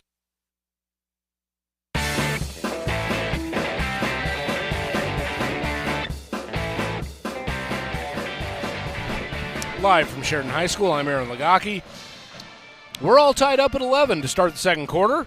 Broncs had 9 of their 11 points from the free throw line in that first quarter. They only had one field goal. That came at the hands of Beck Haswell. And to start the second quarter is Beck Haswell, Nate Miner, Ty Leach, Tanner Hamrick, and Connor Bateson for the Broncs. Cheyenne Central starts with the basketball. They get it off to Davis, and Davis crosses half court. Davis swings it off to Hernandez. Now swing it over right side to Clausen. Clausen back to Davis. Broncs show zone for the first time this game. They didn't show any in the first half, or the first quarter, rather. Pass goes from Davis, swing it around the perimeter all the way to Brenchley. Now looking at the high post. Now out to Davis. He fires a three. That doesn't go. Haswell battles for the rebound, and I think they're going to whistle. They say Haswell held him, and Coach Martini leans over. I don't think he's happy with that call. And I mean, it looked like Haswell was being held. It didn't look like Haswell was holding. And he picks up his second foul. And I mean, the far sideline official is the one that called. I don't know. Like I say, I try not to be. I think a lot of the officials in the state do a really good job. But man, that's a tough call. I'm sure Sheridan will get one back. And then off the inbound, Brenchley scores. He had a little turnaround in the lane, lay it up and in with that left hand. He has 4 of Central's 13 points. Broncs trail by 2. Down to Haswell in the low post. Shot up and good. Boy, that was too easy. Haswell just backed down, put it up and in, and he has 5. And we're all tied at 13. Brenchley with it. Brenchley crosses half court. Miner picks him up. Brenchley crosses over to his right side, stops at the elbow, kick it off to Hernandez. He'll fire a 3 over Hamrick, miss everything, almost hit a cheerleader with the air ball on the baseline. And Sheridan basketball. 6:59 to go in the second quarter. The range scoreboard shows 13-13. Bateson with it. 3-quarter court pressure from Hernandez. No trap or anything coming, all man-to-man. Bateson crosses half court, looking for Miner. Ball's tipped away by Brenchley. It's on the floor. Haswell dives on it. Bateson lays out for it, and Bateson's foot had touched the sideline, so it's a turnover by the Broncs. And Cheyenne Central basketball. Well, a little disjointed are the Broncs. I mean, some of it's just, they've got some good looks. They just haven't been able to get them to go. But just a little bit disjointed. Seems like the offense isn't, working at 100%. And Davis has the basketball right now. Passes off to Hernandez. Hernandez swing it over to Davis. Swing to the left side, Clausen. Clausen tries to penetrate on Leach. Goes to Davis. Swing it all the way around. Brenchley now to the right corner. Clausen drives baseline. He's cut off by Leach. Passing around the perimeter. Good ball movement by Cheyenne Central. They're being patient. Davis tries to get in the lane, working against Bateson. Can't take a shot. Gets it to Clausen. He'll fire a 3 over Leach and hit it. 13-16 is your score. Bronx trail by 3. Bateson with it. Passes down low to Haswell. Haswell puts the ball on his hip. Now brings it up over his head. Left-hand dribble. Pass off to Hamrick. Hamrick right at the top of the key. Now to Haswell on the wing. Little overhead pass to Hamrick. Back to the cutting Haswell. Ball's knocked away. A lot of contact. No call. Haswell swings it off to Hamrick. Swing it over to Leach. Leach tries to get a screen. Again, Bronx just a hair disjointed right now. Bateson at the top of the key. Working against Davis. Between the leg dribble. Bronx showing 5 out at the moment. Not a lot of movement going on. Now people start to move, and Miner gets the basketball, and he's fouled by Brenchley. Well, give Cheyenne Central some credit. I mean, I think if Sheridan had hit half their shots, they have a lead in this game. But Cheyenne Central working hard, competing after that blowout last night. Lost by 31 to Campbell County. Ty Leach checks out, Brutlog in. So starters on the floor for the Bronx. That's Bateson, Hamrick, Haswell, Miner, and Brutlog. Bateson the inbounder along the baseline, and there's a little discussion going on between the assistant coach and the referee. And finally the referee says, the assistant coach for Cheyenne Central, I should say. Pass goes off to Hamrick, now to Bateson. He'll try a 3, right side. That does not go. Rebound hauled in by Central. That's Little with the rebound. Little passes off to Davis. Davis guarded by Brutlog. Davis, little crossover dribble, gets into the paint. Brutlog cuts him off. Pass goes to the corner. Fired 3. Clausen, that doesn't go. Rebound hauled in by Little.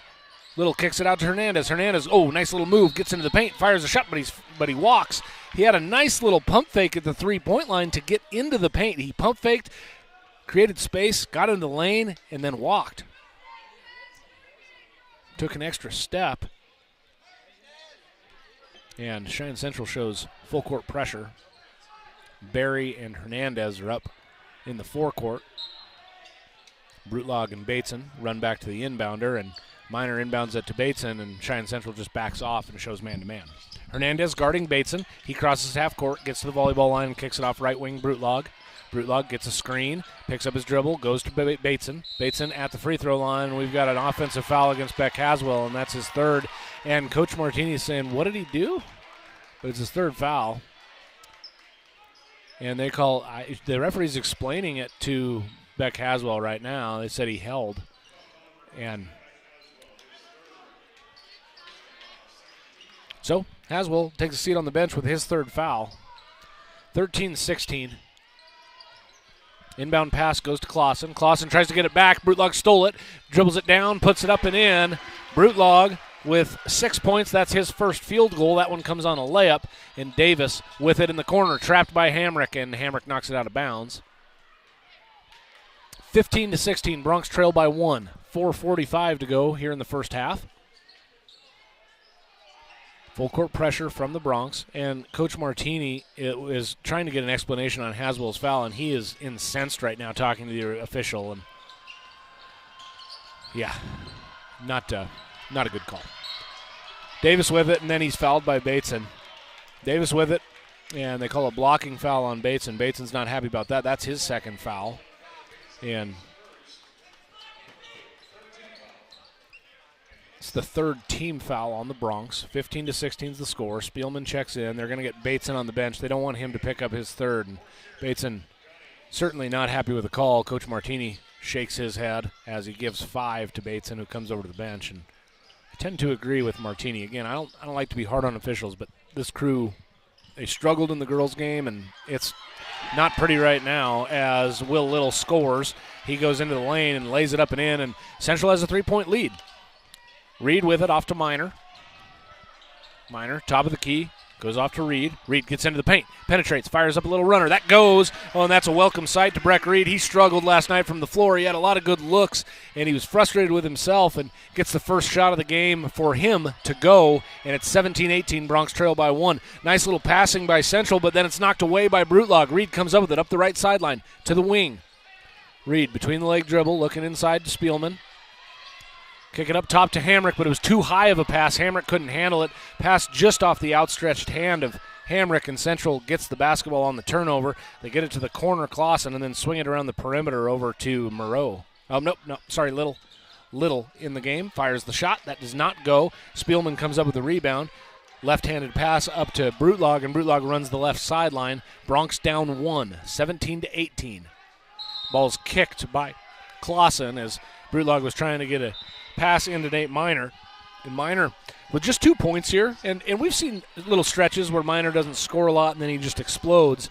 But, I mean, the leading scorer in the state coming into the weekend, almost 20 points a game, and he's only got 2 points right now through a quarter and a half. And we've got a timeout by Coach Randy Philbin of Cheyenne Central as he wants to talk it over with his boys. And so we'll go ahead and join him with a timeout and hear from some of our great sponsors. You're listening to Bronc Basketball on 1410 KWIO and 106.9 FM.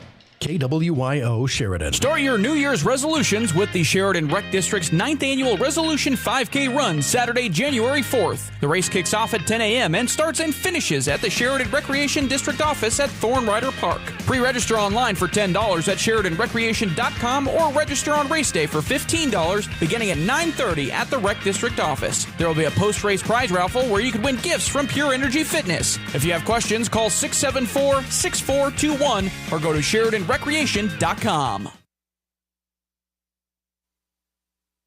Hi, this is DJ Dearcorn of First Federal Bank and Trust, and you are listening to Sheridan Media Sports.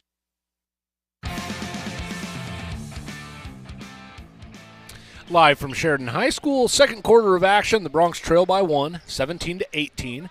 Out of the timeout by Cheyenne Central. It is Sheridan basketball, or rather Central basketball. Sorry, misspoke. No, it is Sheridan basketball. Okay. I thought I had it wrong for a second. Hernandez went over there to the sideline, or to the baseline, and I was like, oh, I thought Sheridan gets the ball. Hamrick trying to find Miner. Kind of forced that pass into a double team. It was knocked out of bounds by both Cade Brown and Tyler Hernandez from Central. And Bronx reset. This time Reed to inbound for the Bronx. Reed looking right. Little lob pass up top to Miner. 3.5 minutes to go, 17-18. Miner fires a quick three, top of the key. That does not go. Reed charges in for the offensive board. Ball's loose on the floor, and we've got a kick. Got a kick on the floor by Tate Berry. The ball was tied up, and then the ball bounced off of the heel of Berry. They call a kick, and it's Sheridan basketball. Breck Reed inbounding once again.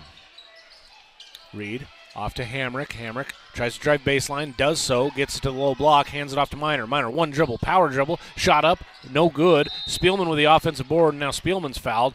Reach in, I think they're gonna get Cade Brown. It looked like he was the one, and yep, it is Cade Brown. Like I said, there were two Indians in the territory, and they whistled Brown, which I thought he got more of Spielman's arm than did Berry. Pass goes off to Brutlog, now to Hamrick. Swing it over Reed. Reed, right side, working against Berry. Reed, nice move, gets past Berry, up and in, and he's fouled.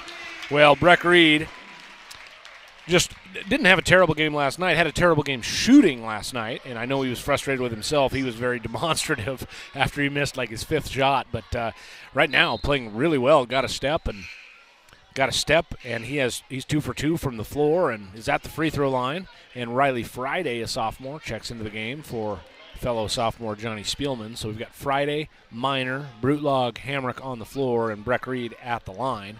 Reed looking for his 5th point. It goes up, and it does go. So Bronx take a lead.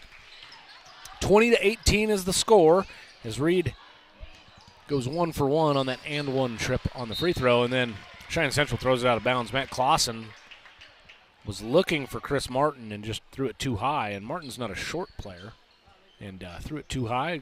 Ball bounces into the stands, and it's Sheridan basketball.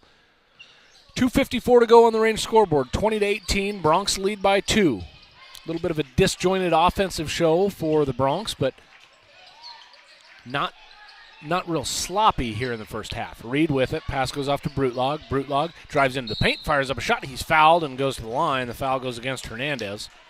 Hernandez not happy with the call. Got him with the body. And Brutlog goes to the line again. He's 4 for 4 from the free throw line in this game. Coming into the weekend, 81% from the free throw line, which is exceptional in high school basketball. That goes. Make it 5 for 5 for the sophomore. Leads all Sheridan scorers at this point in the game with 7. And it's 21-18. The Broncs lead by 3. Friday, Minor, Reed, Hamrick, and Brutlog on the floor. Brutlog's second free throw is up, and it is true. 8 points for Brutlog. 6 for 6 from the free throw line. The Broncs have missed 1 free throw in this game. Made 10. 22-18 is your score. Broncs lead by 4. In transition, Cheyenne Central works it down low. Little fires a shot. He got it to go. Well, the Broncs didn't get back on defense. They got the ball down to Little, and it was one-on-one, and Little is not Little. Had a good matchup there and used his height advantage to lay it up and in. Spielman with it, top of the key. Spielman swing it over to Reed. He's guarded by Davis. Between the leg dribble, looking inside for Friday, and the ball's knocked loose by Davis on the pass. Hernandez comes up with it. He sprints up the floor, kicks it off to Davis. Davis back to Hernandez, back to Davis. Davis, top of the key. Couple dribbles right-handed. Spielman cuts him off. Now he goes to Hernandez. Hernandez trying to get past Reed. Gets a step. Good defense by Reed, though, as Hernandez missed everything on the layup, and the Broncs secure the rebound, and Reed has it in the half court. Right-hand side. Overhead pass to Friday. Sophomore Friday. Ball around his hip. Hands off to Brutlog. A lot of sophomores on the floor right now for the Broncs. Brutlog into the paint, drives in, right-hand shot, up, and he got the kind roll as Brutlog has 10 in the game. Nice move to his offhand. Brutlog's a left-hander. He worked it over to the right side and finished that layup with a right-handed finger roll that touched iron and then the backboard and then iron, and then we've got a collision at mid-court, and they call a blocking foul on Brutlog. I think that one was a good call. Brutlog was trying to surprise Hernandez. Hernandez was looking for the ball and running down the floor. Brutlog tried to take a charge, but instead picks up a blocking foul. And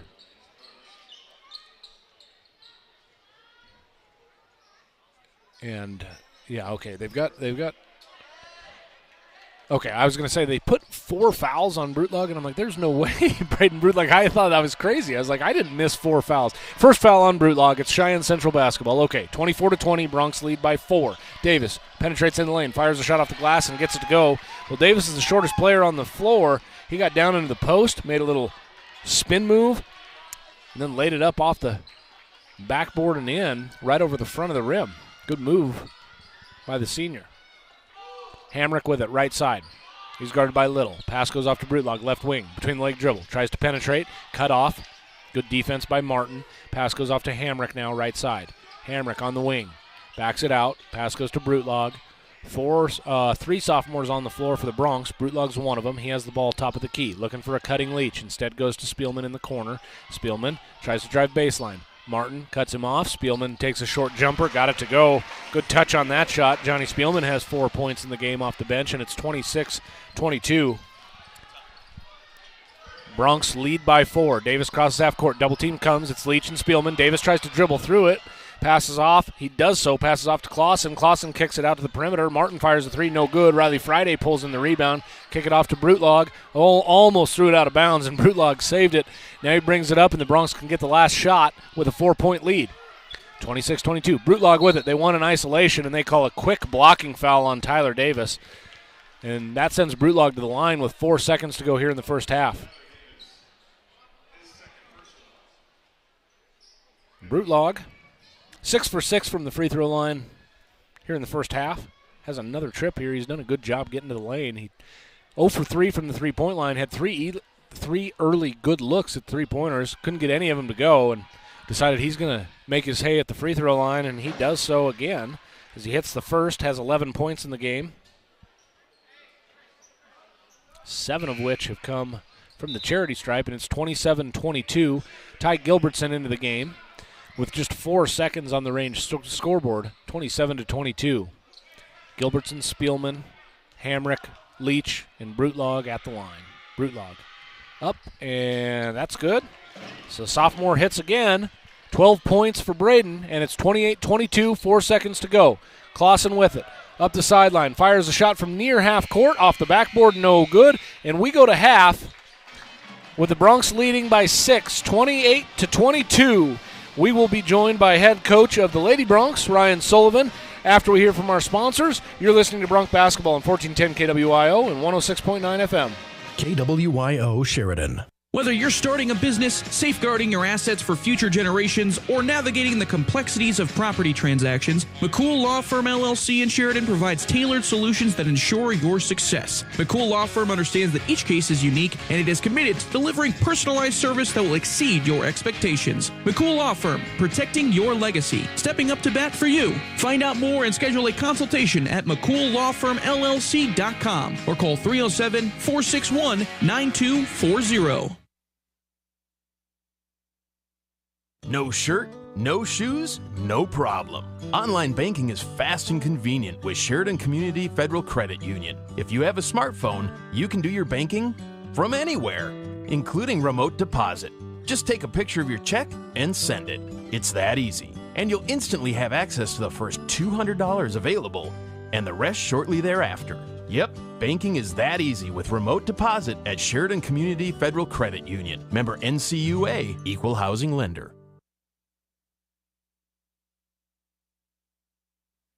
A-Plus Plumbers can install, remove, fix, plumb, clean, ream, put in, take out, redo, undo, and make new any of your plumbing needs.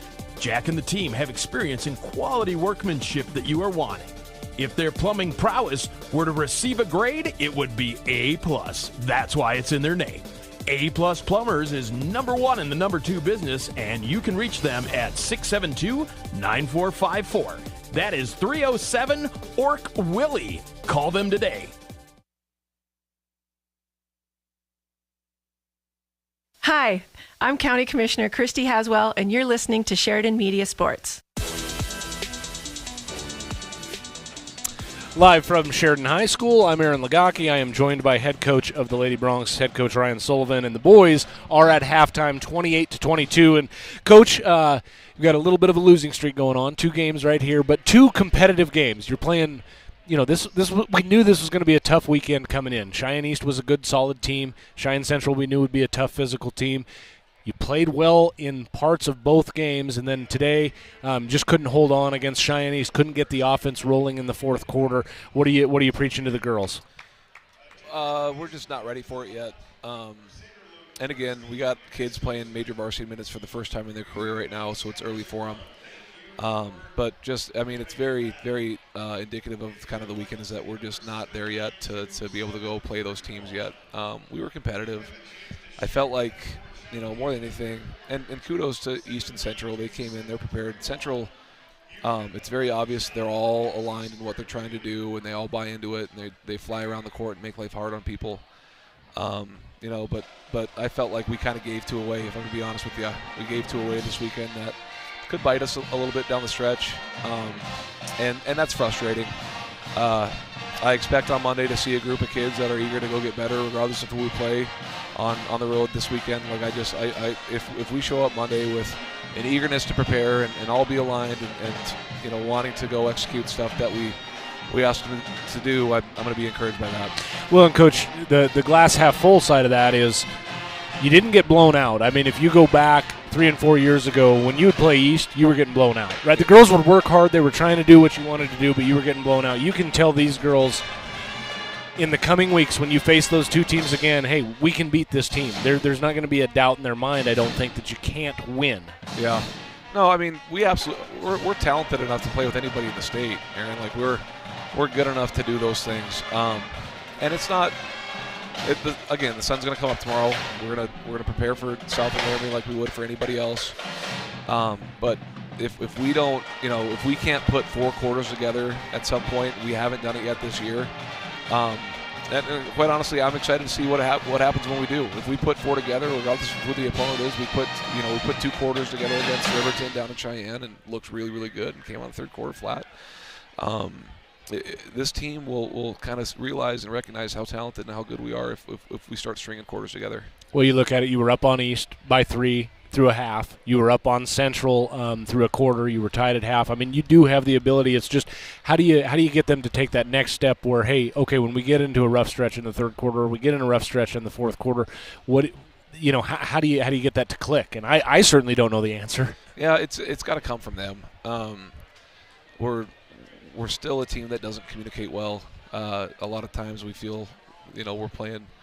We got 5 kids on the floor, but there's not a lot of continuity between the 5 just because we don't communicate very well. I think if we start to communicate well, we'll start to trust each other a little bit more, and if we start to trust each other a little bit more, we'll kind of be able to get into our spots we're supposed to get to based off of what we see from any team, that whatever they throw at us. But our biggest failure right now, and I don't want to say failure, I guess, but our biggest fault in our team as a whole right now is that we just don't talk. And once we start to talk and the kids start to communicate with one each other, and we emphasize team touching, high five when things go bad, and I think we do a good job of that. But when we're in real time and stuff hits the fan, we don't let each other know that we're there yet. And once we figure that out, I don't know when it's going to click or how it's going to click, but once we figure that out, I think that we have a chance to be really, really good. Well, and Coach, I think you have a chance to be really, really good too. And you look around the state, we don't know. We haven't seen Campbell play. But let's look forward a little bit. You put yourself in a little bit of a hole going 0-2. You get Laramie and South next week, which I know is going to be your focus. But you are going to see those teams again, Central and East, right? You get another game against them. You've got 2 against Campbell. It's not like the conference is over and you're getting the 3 seed at this point, right? I mean, you've still got an opportunity. Yeah, I think we'll see him multiple times again down the road. I think we'll see probably East 2 more times. I think we'll see Central 2 more times. And, again, it took us a while to figure out how to beat Campbell. So as long as we're just progressing and we're all aligned in what we're trying to do, the sky's the limit for us. We're as talented as anybody in the state. We have a chance to be special. It just is going to be, and it starts with me, do we as a collective decide that we want to go do that? And if we do, I'm going to be really, really thrilled by that. Well, very good, Coach. We always appreciate your time. We appreciate you coming up here and talk, whether we win or lose. So good talk today. Good luck next week. We'll talk to you down in Laramie and South. Thanks, Aaron. Go Broncs. That was head coach Ryan Sullivan of the Lady Broncs, the 8-2 Lady Broncs. They fall to Cheyenne Central today. Fall to Cheyenne Central 44-49 in a tough, hard-fought battle, and you can kind of hear it in his voice. He knows the team can do it. It's just, they've got to put together a full game and eliminate those stretches of play where it costs you. And we saw it down the stretch against Central where the girls just did not take care of the basketball well at all. And off the air, Coach Sullivan had said, gosh, I mean, some of those are unforced turnovers. Like, it's not what Central was doing. We're throwing it away. And from up here, from the top of the bleachers, I tend to agree with him so far. But, again, Lady Broncs are 8-2. They take on Laramie and South next week, and they have an opportunity to right the ship. But as we stand now, it's halftime of the boys' game, and the boys are up by 6 against Cheyenne Central, 28-22. And kind of a disjointed game.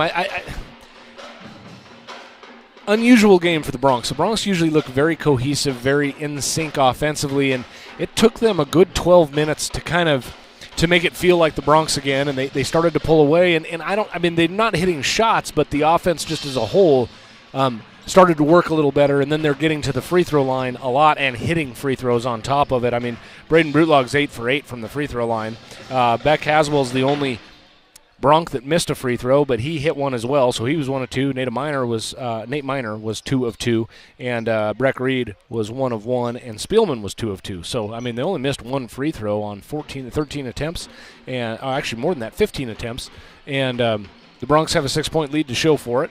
As we look down the Bronc lineup and the scoring for the Broncs, Brutlog had 12 points, as I said, 8 of those coming on free throws. Beck Haswell with 5, Nate Miner with 2, Breck Reed with 5 off the bench, and Johnny Spielman with 4 off the bench. So 9 of those 28 points are bench points from the Broncs, and that's always a good sign. And we've seen Spielman get a bit more playing time the last 2 nights. And when he's been in, he's played well. So, it's still early in the season. I know we look ahead and we go, gosh, there's only 7 or 8 more weeks before postseason play starts. But coaches, they want to figure out who's going to be in the rotation by the time, those critical games happen at the end of the season at conference tournament and hopefully the state tournament. And so they're working some things out, and, you get rewarded if you play well. The kids earn a little bit more playing time, and the Broncs are trying to get to 10-0 here on the game, and more importantly, be 2-0 in conference. We've said it several times, but that number 1 seed at the conference tournament is huge this year because it means you're going to state. If you win the regular season, if you're the number 1 seed, you have a bye in that first round at conference tournament, and you get to go to state. No matter what you do at conference tournament, you get to go. So everybody's fighting for that. And Laramie lost last night, who was the overwhelming favorite to not only win this conference, but to win state. And, I think that puts a little belief in all the kids' minds that, hey, Laramie's beatable, and we have an opportunity to go get the 1 seed from our conference. Or, when state tournament rolls around, we have an opportunity to beat that team. And we're ready to start the third quarter. Broncs lead by 6, 28-22. 8 minutes on the clock. Minor inbounding. It's all the starters on the floor for the Broncs. Minor, Brutlog, Haswell, Hamrick, and Bateson. Bateson starts with the basketball. Crosses half court. Works left-hand dribble over to Hamrick. Hamrick looking inside for Minor. Now to Bateson. Kick it off to Brutlog. Now to Haswell. Haswell, top of the key. Kick it over to Bateson. Now to Hamrick. Hamrick gets a step baseline. Jumps in the air. Kick it out. Haswell. Open 3. Left corner. It goes in. Oh, it rung around the rim. Falls in, and Haswell has 8. Bronx show trapping pressure in the full court. Pass goes over to Brenchley. Brenchley at the perimeter. Now into the paint. Kick it out to the corner. That's a 3 fired by Barry. No good. Rebound by Haswell. Off to Bateson. Bateson to Brutlog up the left sideline. Left-hand dribble from the sophomore. Working against Clausen. Now he back up dribble to the volleyball line toward the top of the key and gets it off to Haswell on the wing. Now to the corner, Hamrick. Hamrick swings it over to Bateson. Bateson guarded by Clausen. Swing it over to Haswell. Now up top to Brutlog. Brutlog looks left, passes left. That's Bateson. Now down low to Haswell. Haswell in the paint. Fires up a shot. It goes. Beck Haswell with 10 points in the game. They tried to draw an offensive foul. Davis, who's well undersized versus Haswell, just fell to the floor, tried to draw an offensive foul, and the referees saw it, and we've got a timeout by Cheyenne Central as they were getting close to a 10-second violation.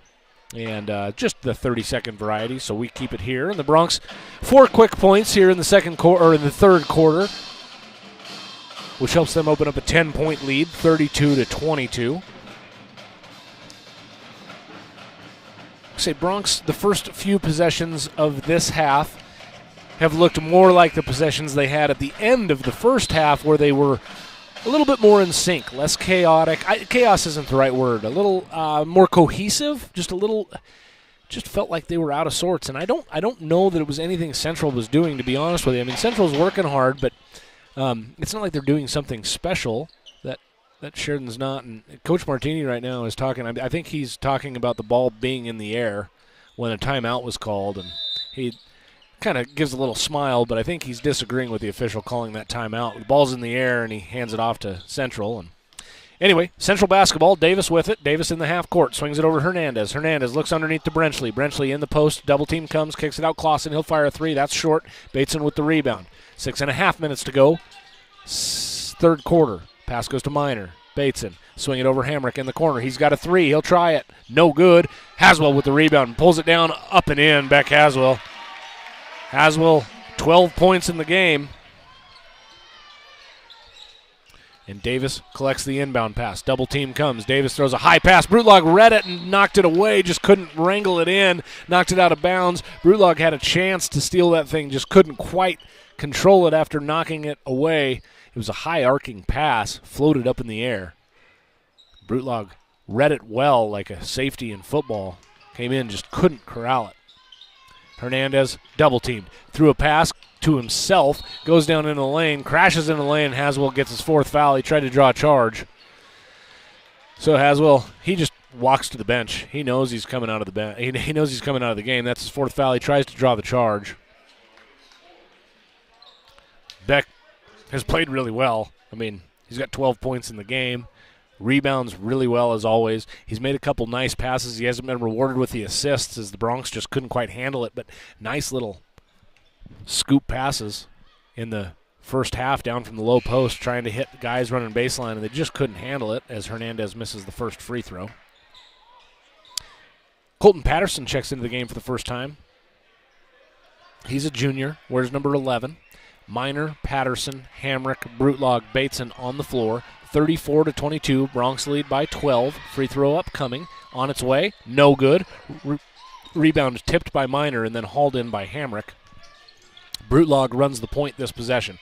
Runs up the left sideline, looking inside for Minor, threw it away. Davis comes away with a steal on a wide pass from Brutlog. Pass goes off to Hernandez. Hernandez drives baseline. Ball knocked away, poked away by Brutlog. Hamrick comes up with it. Hamrick, top of the key, 3-on-3 break. Hamrick barrels into the paint, fires a shot, and a foul, a blocking foul called against Central. It's Davis. As Hamrick just barreled down the lane. It was 3-on-3 break. 3 Indians, 3 Broncs running down the floor, and nobody stopped the ball until it was down near the hoop, and Hamrick just took it up, was aggressive. Hamrick did not score in the first half. He's at the free throw line here. The junior puts it up and in, makes that one.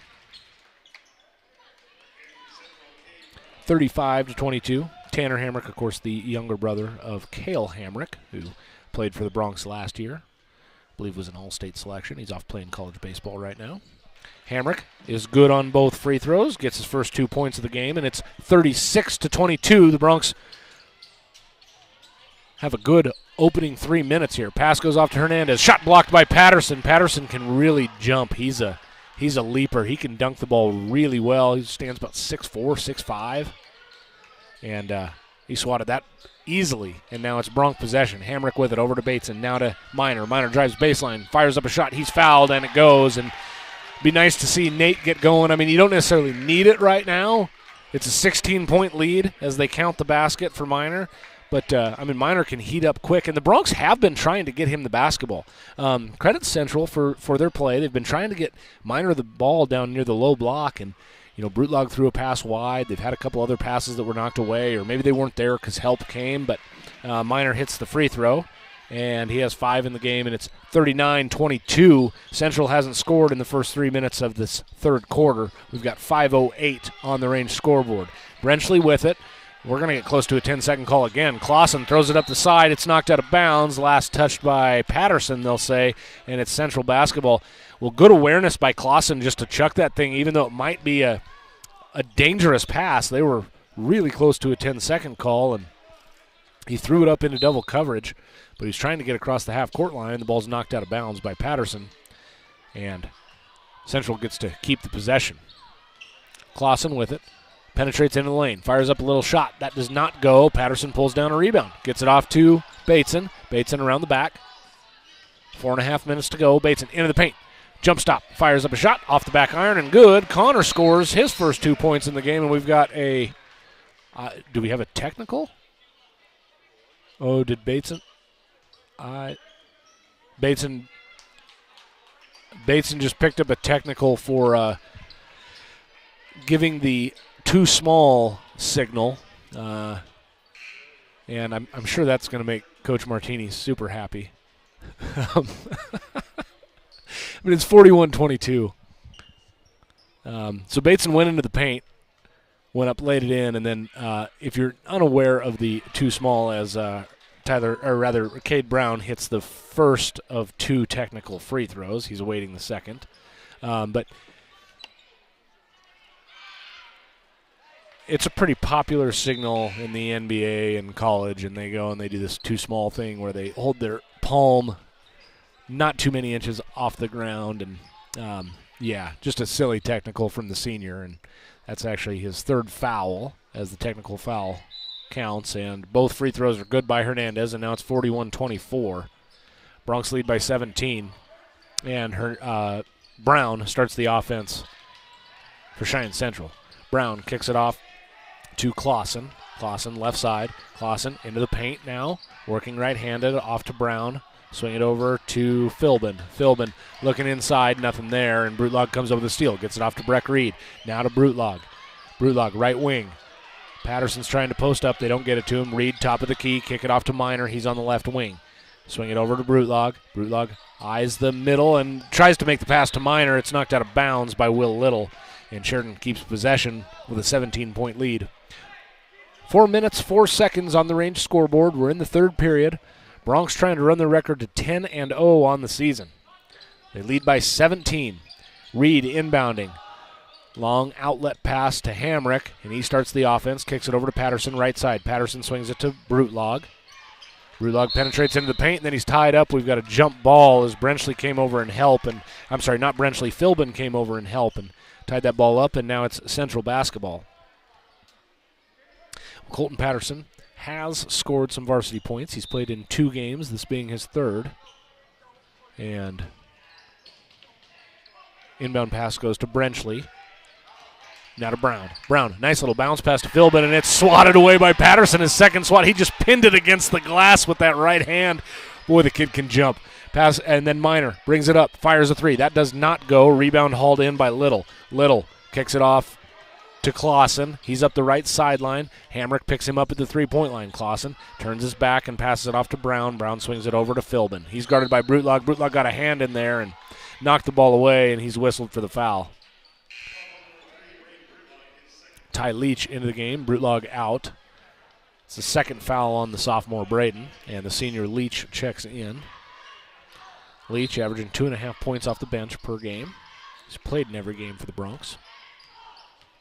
41-24, 3.5 minutes to go here in the 3rd. Central basketball. Pass goes over to Philbin. Philbin penetrates in the lane, working against Leach. Dumps it off to Little. Little down low. Patterson tried to block that one, but Little got it to go. Shot it over Patterson's hands, and Little has 6 off the bench for the Indians, and it's 41-26. Reed with it. Reed gets a step. Oh, drives into the paint, fires up a shot, does not go, and we've got a blocking foul. It goes against Central. Call the foul on Will Little. He's underneath the hoop, underneath the rim, as Reed drove in for that layup. There was contact, and Reed missed the shot, but he goes to the line to shoot 2. Breck with 5 points in the game. Eyes' first free throw on this trip, and it goes. Reed with 6, and he's 2 for 2 from the free throw line. 42-26. Broncs lead by 16. 3:01 on the range scoreboard. Reed's second free throw this trip is up, and he hits it. So the junior, Breck Reed, with 7 points in the game, and Tanner Hamrick is actually subbed out, as is Breck Reed. So we've got just Tanner Hamrick. Johnny Spielman comes in for Tanner Hamrick. So we've got Spielman, Reed, Minor, Leach, and Patterson on the floor for the Broncs. Brenchley with it, working against Minor, man-to-man in the full court. Brenchley switches over to his right side. He gets by Minor, gets down to the free throw line, kicks it out for a 3. Martin fires it. That goes. Chris Martin gets his first points. He's one of the few juniors that play on this Central team. They are senior heavy. Pass goes off to Spielman. He crosses half court, works right to Leach. Leach on the wing, looking inside, instead kicks it up top to Minor. Minor one dribble left hand to Reed. Reed passes off to Leach at the top of the key. Leach picks up his dribble, passes it off to Minor. He'll try a 3 right side. That does not go. Nate's a little cold from the perimeter. He's normally on the season 44% three-point shooter. Has not hit one here today. 43-29. Brown with it. Passes off to Martin. Swing it over to Philbin, and he drills a 3. So a couple threes from Cheyenne Central. They're trying to get some life here. It's an 11-point game, 43-32. Reed with it. Reed loses the ball. Passes off to Leach. Leach goes up for the shot. It's knocked away by Brown and out of bounds. And Brutlog comes into the game. He checks into the game. For Minor, it's Reed, Patterson, Spielman, Brutlog, and Leach on the floor for the Broncs. Reed, ball over his head. Everybody breaks. Pass goes to Spielman way out 30 feet from the hoop. Now it goes to Brutlog, left wing. Brutlog back up dribble with that right hand, kicks it off to Leach. Leach is guarded by Brown. Leach picks up his dribble, pass off to Brutlog in the corner. Brutlog looking inside, nothing there. They go up top of the key to Breck Reed. Reed tried to hit a cutting Johnny Spielman. He didn't quite handle it. The ball was tucked away, and Cheyenne Central goes that way, and we've got a foul. Referees overrule each other. There's a referee standing right there, and that's not the official that blew their whistle. The official comes sprinting in from the backside, and Coach Philbin for Cheyenne Central wants an explanation, and I don't disagree with him. I mean, there's literally an official right there where the collision happened. They call a foul on Cheyenne Central, and we won't go into the details on that. But anyway, some Sheridan basketball up 11, 43-32. In the half court, Patterson off to Reed. Reed, between the leg dribble, a couple times. Lost it for a sec. Then Reed, ball over his head, passes off to Patterson. Swing it over to Spielman. Spielman on the left side. Tries to get past Little, can't, passes off to Leach. Now there's 1:10 to go. Leach passes it off to Reed, top of the key. Swing it over to Patterson. Patterson off to Brutlog. Brutlog, left-hand dribble. Now back to his right. He's on the right wing, over to Leach. Wide open three, right wing, and he hit it. Ty Leach hit it, and he's fouled by Tate Berry. So Leach gets his first point in the game and goes to the free throw line. And Tate Berry runs over to his coach, and he says, I literally didn't touch him. And he said, I didn't even make contact with him. I'm watching and reading his lips right with the coach. He can't believe it. But Leach is at the line to shoot an and one after a three-pointer. So 4 possible points for Leach. And the junior Alex Osborne checks into the game, who wears number 25, his first action here today. Osborne played in 4 games coming into the weekend. He did get to play yesterday as well, so 5 games for the junior. And Leach is at the line, eyes the free throw, up, and it does go for Ty. Bronx lead 47-32. Well, it was an 11-point game, and it kind of felt like the momentum had shifted a little bit, and the Bronx have scored 4 straight points. And now Spielman fouls as he was chasing behind Martin. That's the 4th foul on the Bronx, so no free throws yet for Cheyenne Central. 48 seconds to go. Central inbounding from their own hoop. It's Philbin. Philbin gets the ball from the official, looks right, passes right to Brown. Then they go back underneath to Philbin. He tries to put a little English on a layup, can't get it to go, and the rebound's cleared out by the Bronx. Up the right side, Reed. Now to Osborne. In the corner, right-hand side. Osborne, left-hand dribble, and he tosses it to head coach Jeff Martini over on the sideline.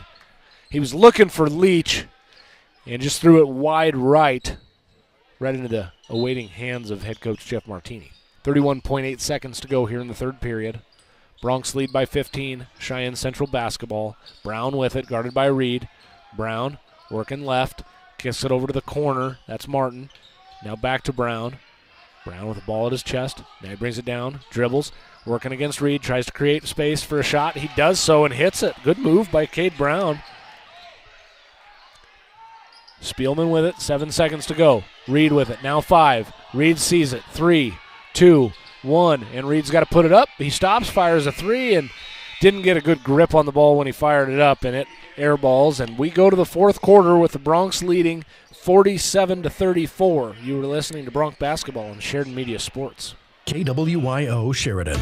You save, we give. Hi, this is Taylor with First Northern Bank of Wyoming. I'm sure you've heard about our Roundup program by now, but did you know so far this year we've matched over $15,000 that we've donated to local nonprofits in our communities? If you haven't enrolled, stop by and see us at 29 North Gould Street to learn more and enroll today. You save, we give. It's a win for you and for the community. First Northern Bank of Wyoming, investing in Wyoming communities since 1885. Member FDIC.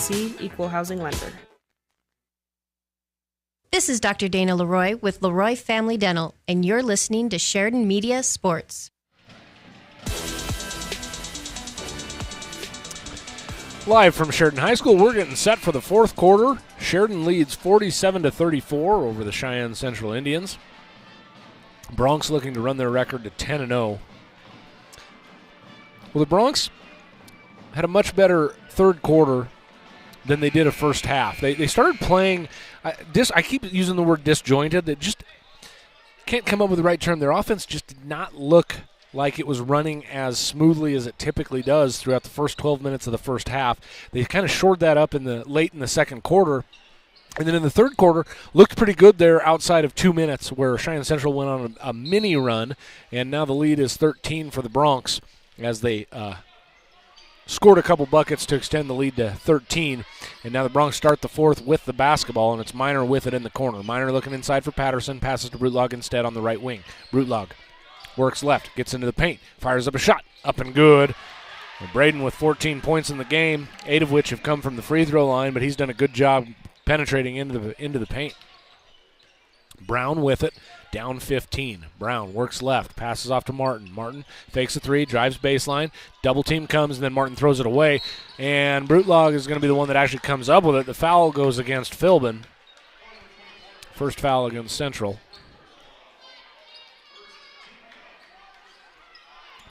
Fourth foul against Philbin.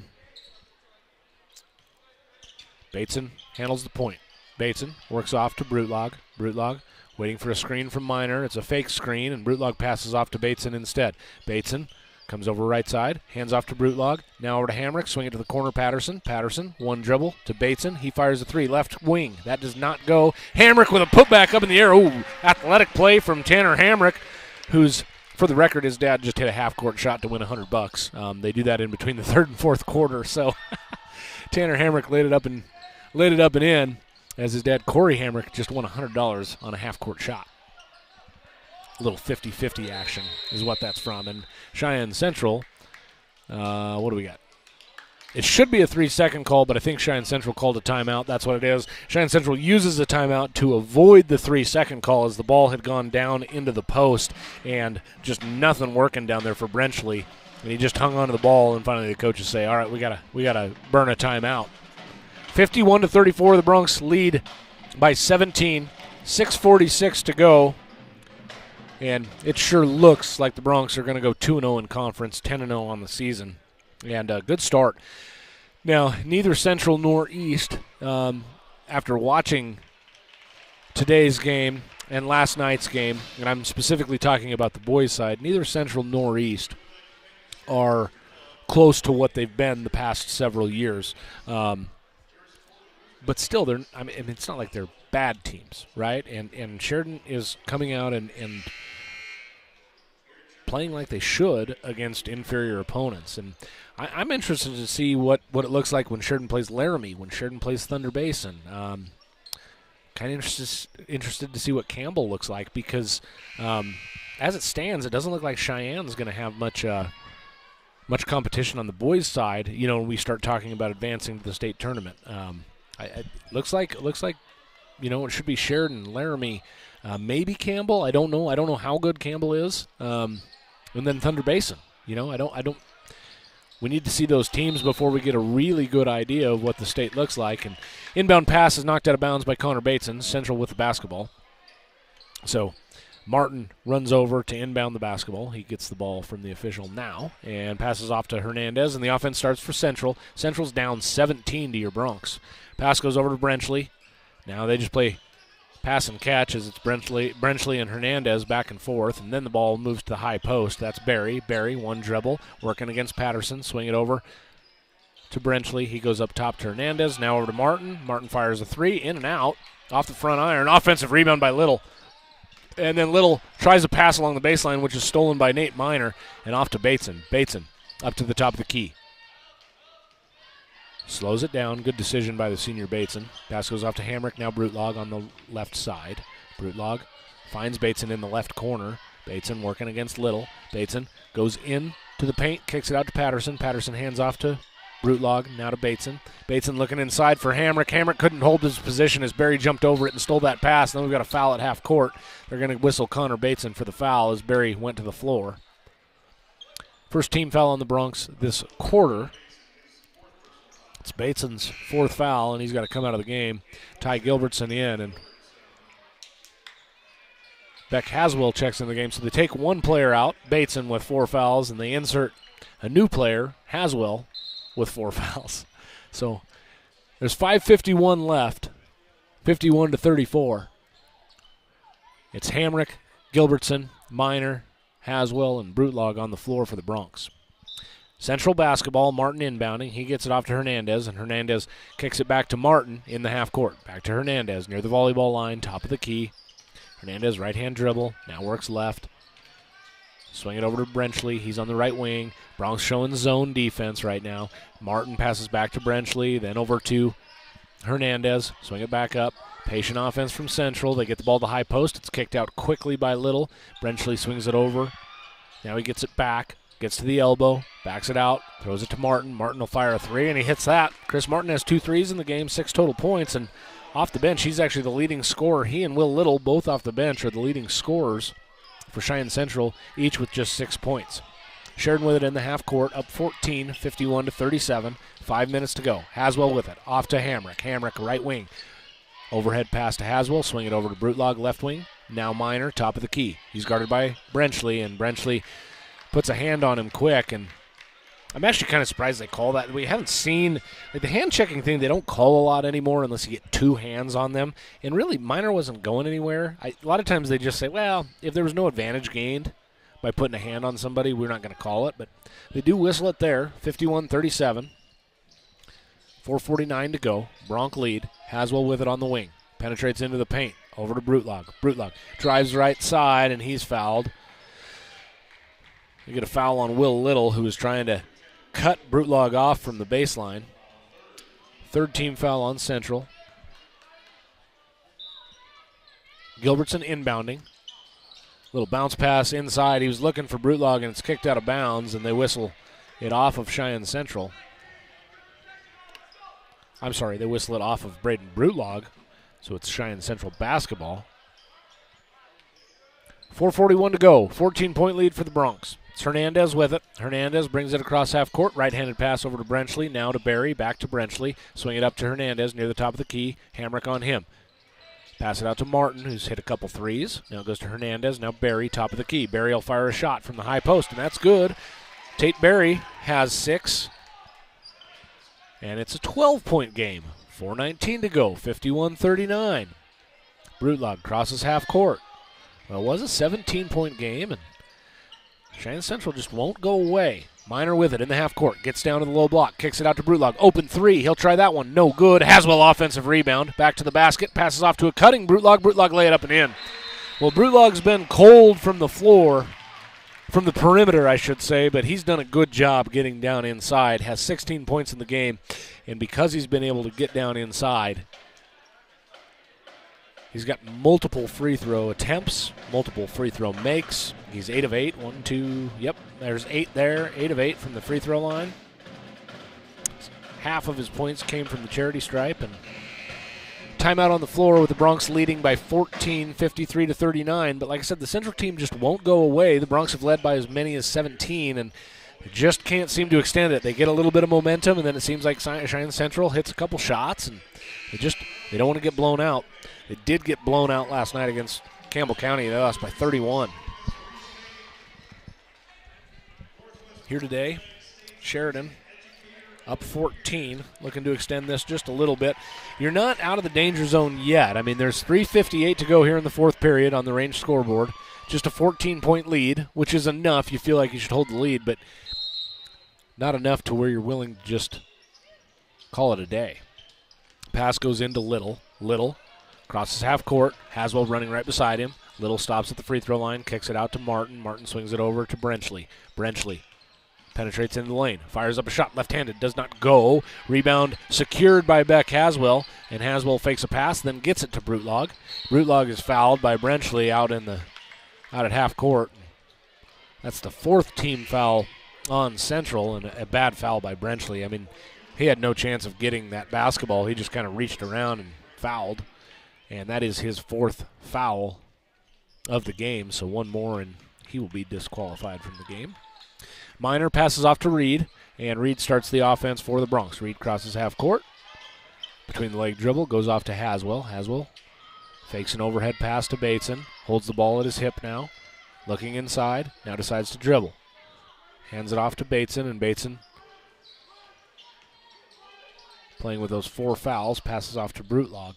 Now to Minor. Minor kick it to the corner, Bateson. The senior tries to drive baseline. He's cut off by Brenchley. Gets it over to Minor. Minor penetrates in the lane and then lost it. Brutlog runs it down. Brutlog on the baseline fires a shot, and we have a foul?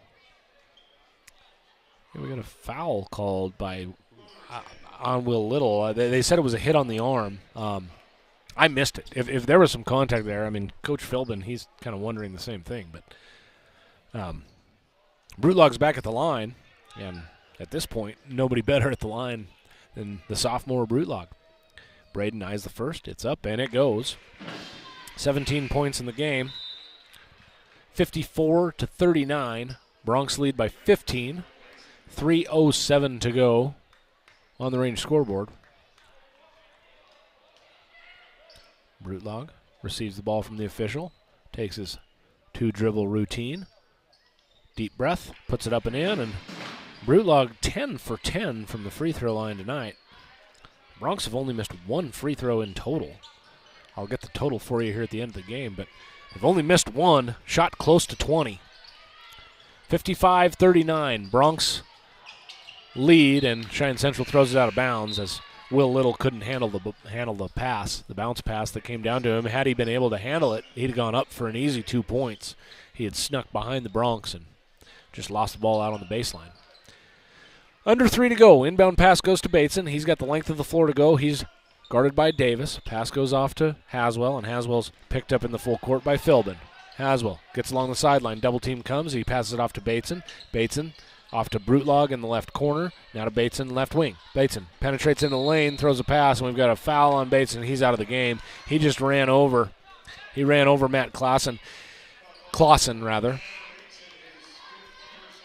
Bateson made the pass and continued running and ran over Clausen, who was just stationary in the lane.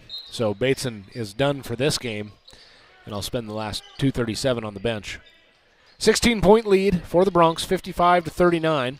Breck Reed into the game. Davis, a little spin move at half court. Reed falls to the floor, gets back up, and now Clausen has it on the right side. Clausen back to Davis. Davis is guarded by Hamrick now. Davis, crossover dribble to Clausen. Clausen around the back. Breck Reed knocks it away. Beck Haswell comes up with it, and Haswell will operate the point for the moment. Haswell working right. Now double team comes, it's knocked away, and Philbin comes up with it. Philbin off to Clausen. Clausen tries to get in the lane. Ball's knocked away. It's on the floor. Breck Reed slides and tips it to Haswell. Haswell runs up the floor. Left-hand layup, and he's fouled hard. Ooh. Davis and Barry both gave good efforts going in. I don't think it was dirty. I'm not saying it was a dirty play, but hard fouls. I'm not sure if they're going to get Barry or Davis. They get Davis. And Davis is about 7, 8 inches shorter than Haswell, and he was going down there. I don't know if he's trying to block a shot or whatever, but he got a lot of contact with Haswell. And again, I'm certainly not calling the play dirty, but certainly a physical play. And Haswell fell to the floor. He's a big kid to go to the floor, and Haswell hits the free throw and has 13 points in the game. And he has one more free throw upcoming. The Broncs lead by 17, 56-39. A minute 59 to go on the range scoreboard. Haswell up and stuck that ball between the iron and the backboard, and then it drops in. Haswell with 14 in the game. And Davis starts the offense for Cheyenne Central in the full court. Davis trying to cross half court, does so. Double team comes. Davis avoids it. Hamrick got a lot of arm. They didn't call it. The ball's stolen. Haswell comes up with it right side. Haswell tries to dive into the paint. Instead, dribbled it off of his own hip or knee and out of bounds. Turnover by Haswell. It's 57-39. Broncs are going to go to 10-0. Minute 41 to go. Martin with it. Inbound pass goes off to Brown. Brown hounded by Reed. Brown working left. Breck Reed guarding him. Brown gets across half court, then picks up his dribble, throws it to Davis. Now to the corner, Philbin. Philbin on the left side, far side as Cheyenne Central works left to right. Passes the ball down. It's Barry. Barry working against Minor. Fires up a shot. That goes. Barry with a nice little touch on that shot. 8 points, and a timeout is called by Cheyenne Central. 57-41, and Broncs they've got a 16-point lead, and it is a full timeout, so we'll take one with them here from some of our great sponsors. You're listening to Bronc Basketball on 1410 KWYO and 106.9 FM. KWYO Sheridan. Have you started having those conversations with others or began to think to yourself what a new home may look like to you? Hi, this is Colton Bates with the Bates team at Best, and we want to help you bridge the real estate gap between where you are and where you want to be. Even speaking with an agent can oftentimes feel overwhelming because this is generally the number one financial decision in a person's life. We've helped our clients through a wide variety of situations, and you will always have a thoughtful plan that considers your needs and timeline. Choose a real estate team that will take action on your behalf and deliver. Choose the Best. Give us a call at 675-BEST and visit bestwy.net today. Proudly brokered by EXP. This is Dr. Michelle Meehan, and you're listening to Sheridan Media Sports.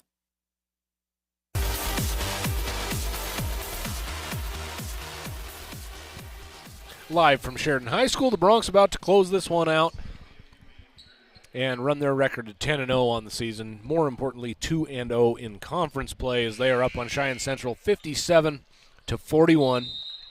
A minute 19 to go. It's Bronc basketball. Minor inbounding for Sheridan. Gets it off to Haswell. Haswell ball over the head. Full court pressure from Cheyenne Central, and Haswell stepped on the sideline, turns it over. Brutlog, Reed, Hamrick, Haswell, and Minor on the floor for the Broncs. Connor Bateson fouled out about a minute ago, so he sits on the bench with 5 fouls, and it's Central basketball after the turnover by the junior Haswell. Davis with it. Davis penetrates into the lane. Little step through, fires the shot hard off the glass, doesn't go, and Brutlog pulls down the rebound, and he runs the point for Sheridan. Up 16, 57-41. Brutlog looking for Haswell. Threw it just too far for Haswell. Haswell was up on the upper block. And now Coach Martini with a 16-point lead and under a minute to go. He empties his bench. We've got a full line change as Alex Osborne, Colton Patterson, Ty Leach, Riley Friday, and Johnny Spielman all check into the ball game for the Broncs. Several underclassmen and the senior Ty Leach on the floor for the Broncs to close this one out. 57 seconds to go. Full court pressure from the Broncs. It's Philbin handling it for Central. He crosses half court, guarded by Friday. Little crossover dribble. Little bounce pass looking for Barry, and he threw it right out of bounds. Just a miscommunication between Barry and Philbin. Philbin was posting up but wasn't in a position to go get the basketball, and Philbin thought he was. Spielman with the basketball, 40 seconds to go. Spielman crosses half court, gets it to Osborne. He's on the right wing. Ball around his hip. The lefty takes a couple dribbles, passes off to Spielman.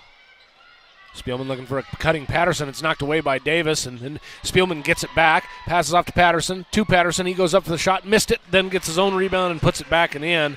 So Colton Patterson played some significant minutes in the second quarter, or for a long time in the third quarter. Comes in, gets his first points of the game here in the fourth. 9 seconds to go. Martin dribbles it off his foot. 5 seconds to go. Now to Davis, guarded by Osborne. Pass goes to the corner. 3 is fired. It does not go as Tate Berry misses, and officially it's an 18-point victory for the Broncs. 59-41.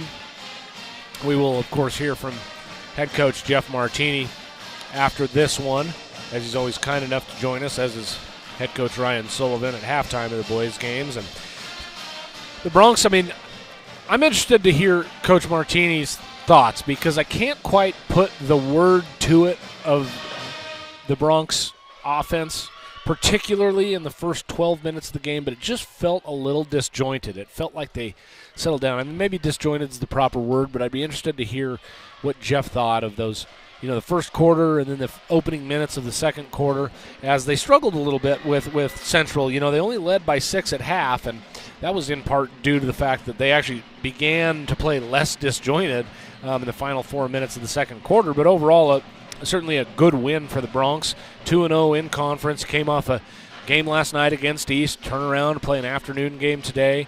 Again, I don't think Central or East are going to make a lot of noise in the conference or at state, but they're certainly not poor teams. That's definitely true. So to come away with 2 victories, a 15-point victory against East last night and an 18-point victory against Cheyenne Central today, you've got to be feeling pretty good about themselves. As I was talking about in the third or the fourth quarter, I am excited to kind of see what the Campbell boys are made of, what Thunder looks like, and how close is Sheridan to Laramie. Laramie, as I said, got beat pretty well last night. I think the final score was 13 points. I think Laramie lost by 13, so they're not an unbeatable team, and I'm kind of interested to see as the conference season progresses where these Broncs end up. They win 59-41. They go to 10-0, and we'll be joined by head coach Jeff Martini in just a little bit. You're listening to Bronc Basketball on 1410 KWYO and 106.9 FM. KWYO Sheridan. In a place where honesty and hard work define us, there's a bank that's fully invested in Wyoming. The banks of Buffalo, Gillette, and Sheridan. We understand that business owners are the backbone of our communities. And whether you run a ranch, a restaurant, or a retail store, we're here to support you with a range of account options and personalized services without all the unexpected fees. Because when your business succeeds, our communities thrive. Visit buffalofed.bank for all your business banking needs. Member FDIC, Equal Housing Lender.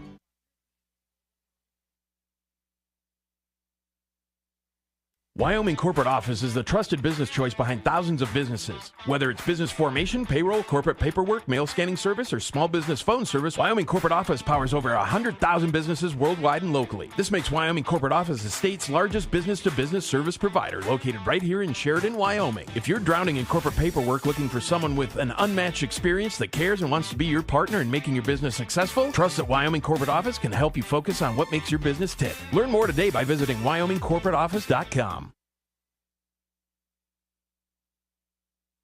Have you been in to see Sheridan YO Sports Cards yet? It's the spot to get your hands on incredible sports cards and memorabilia. Sheridan's premier spot for buying cards. All major sports cards including fighting, wrestling, Pokemon, and even racing. These guys have hobby boxes for the serious collectors and packs for those getting started. Graded slabs from PSA, SGC, and if you have a big card to grade, talk to the guys to have your card submitted to PSA. Family friendly and located inside Sheridan Stationery Books and Gifts, 535 North Main, open 7 days a week. Did you know Sheridan Motors is Sheridan's only locally owned and operated new vehicle dealership? That means when we thrive, Sheridan directly benefits. We're proud to support our hometown through sponsorships, good deeds, and excellent full-time jobs with benefits. Stop by your locally owned and operated Sheridan Motors to check out our incredible selection and find out what's coming soon. We know you have a choice when it comes to shopping for new and used cars, servicing your vehicle, and purchasing tires. On behalf of Sheridan Motors' entire team, thank you for your business.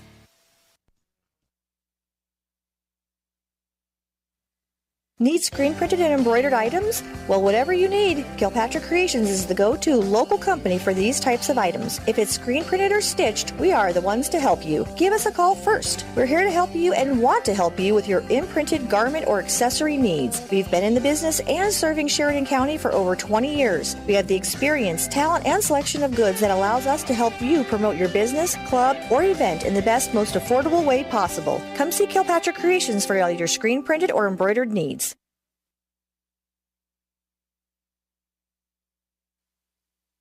This is Kent Sherwood with Sheridan Physical Therapy, and you're listening to Sheridan Media Sports. Live from Sheridan High School, I'm Aaron Lagaki. We are in the post game as the Broncs run their record to 10-0. They defeat Cheyenne Central 59-41. We'll run down the scoring for you before we are joined by the head coach of the undefeated Broncs, Jeff Martini. He's still in the locker room with the boys. Braden Brutlog led the way in scoring. He had 18 points, goes 10 of 10 from the free throw line. 10 of 10 from the free throw line. The Broncs actually only missed one free throw that I had. These are unofficial, but only missed one free throw that I had. Beck Haswell went 3 of 4 from the free throw line. Brutlog was 10 of 10. Hamrick was 2 of 2. Nate Miner was 3 of 3. Breck Reed was 3 of 3. And Ty Leach was 1 of 1. So that's 12, 16, 19, 22, 23. 22 of 23 from the free throw line is not too shabby. Braden Brutlog, 18 points. Beck Haswell, 14 points. Breck Reed finished with 7 off the bench. Nate Miner finished with 5. Tanner Hamrick had 4. Connor Bateson had 2. Ty Leach with 4. Colton Patterson with 2. And Johnny Spielman with 4 off the bench. So the Broncs, good team effort. They got several bench points. I mean, Breck Reed with 7. Ty Leach with 4. Colton Patterson with 2, and Johnny Spielman with 4. That's like 19 points off the bench, and Broncs run the record to 10-0. And again, I'm excited to talk to Coach Martini and just kind of find out his impression about kind of what he saw in the first 12 minutes of the game, maybe 10 minutes of the game. See if he had a little bit different impression of me. But I see Coach Martini coming up the stands right now, so we'll get him ready to go and get the headphones on. The head coach of the undefeated Sheridan Broncs. You're 10-0, Coach. Hey, I've been trying to figure out how to describe like the first 10 or 12 minutes of that game, and disjointed on your offense was about the best way I could. What were you seeing? Because I couldn't quite explain it. It wasn't like the boys weren't playing hard. It just didn't seem like they were getting any flow. Was it something Central was doing? I mean, I think, they switch everything, and so we haven't seen a team that's done that yet. And so for us, it took a little bit of an adjustment to be able to figure out how to get openings, but and then also when to attack. And we just couldn't get anything going. We were very frustrated, offensively, but defensively kept us in it, obviously. But and that's what I talked to my team at half. I said we just gotta we're letting them get into the paint too much. We got to keep them out of the paint. We got to make them an outside team, and I thought we did much better in the second half with that. But offensively, just it all starts with defense for us. And once we are able to get some runs and able to get some steals and some things, then we start to get a little bit more flow offensively. And it felt like getting to the free throw line helped, because you guys were not shooting well in the first half, or at least the first part of the first half. I mean, I've got you unofficially 22 of 23 from the free throw line, so that helps, right? Yeah, especially because we were shooting in the 60s coming into the game. So, stepping up to the line's a big thing. That's ultimately the only reason we were in the game. The first half is just by stepping up and making free throws. And then the second half we were able to hit a couple shots, but we didn't shoot extremely well at any point of this game. So, well, bigger picture, Coach, you're 10-0. I mean, I know you probably don't care about the 10-0, but the 2-0 is important for sure. Yeah. You're 2-0 in conference play. Next weekend, you get the number 1 team in the state, Laramie, although they probably won't be now because they did lose last night. I was talking on the air that Laramie, they lose 2 or 3 games last season, and pretty much everybody's back.